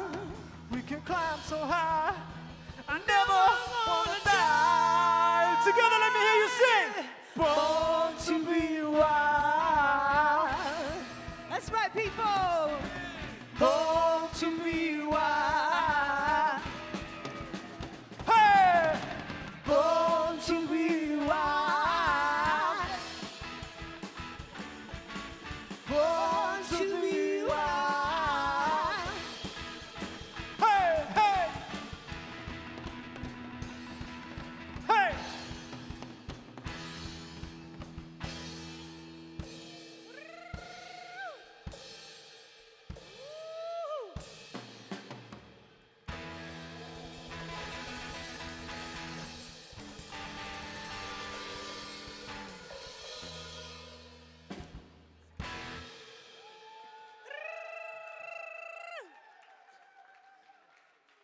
I don't know if we have to go yet. I'm still waiting on the signal. You what, love? We might be able to do some more. Can we hear a Pink Floyd number that we like to hear? Thank you for supporting Together Declaration, you lovely people. There we go. I'm going to keep going until they tell us to stop. We don't need no education.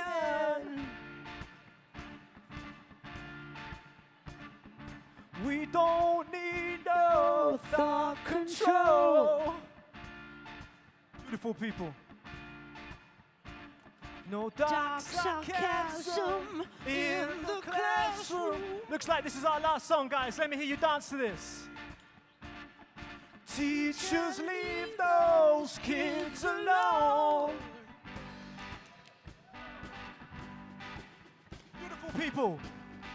Hey, teachers, leave those kids alone. Hey. 'Cause I know you're just another brick in the wall. And I think you're a beautiful temple. Come on. Darling, now you're just another brick in the wall. We don't need no education.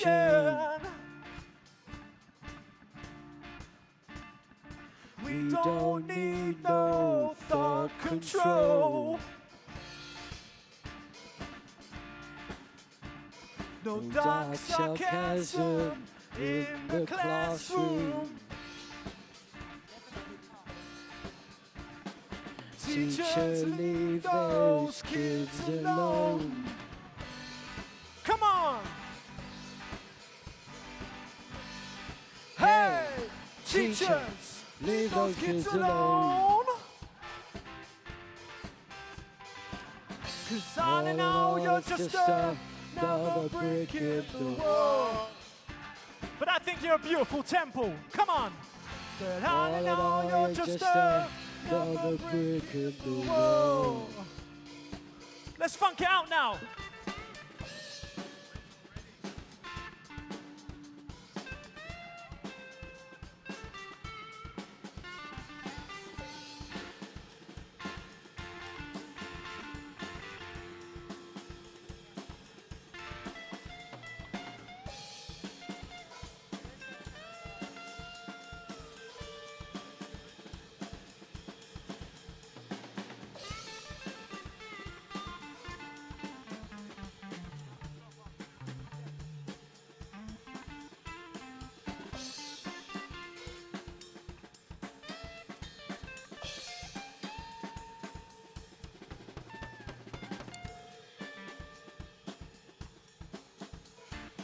Let's get funky. Break it down now. One more time, let me hear you sing it. Together Declaration. Keep on supporting that great cause. We don't need no vaccination.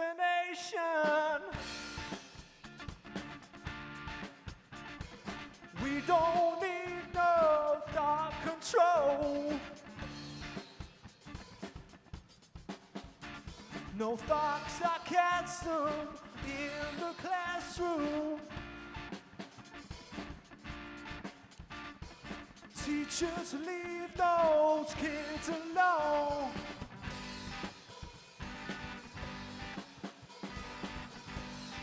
Hey, teachers, leave those kids alone. 'Cause I know you're just another brick in the wall. 'Cause I know you're just another brick in the wall. Thank you so much for having us tonight, Together Declaration. We appreciate you. Nice to see you again. Nice to see all you lovely people. See some familiar faces. We love you. Thanks for all your support. You guys are amazing. We'll see you soon. We got new events coming up. And we appreciate all your support. We love you. Make some friends tonight. Spread some smiles. You deserve it. Thank you. See you soon. And give up for Tom on guitar, ladies and gents. Allison on vocals.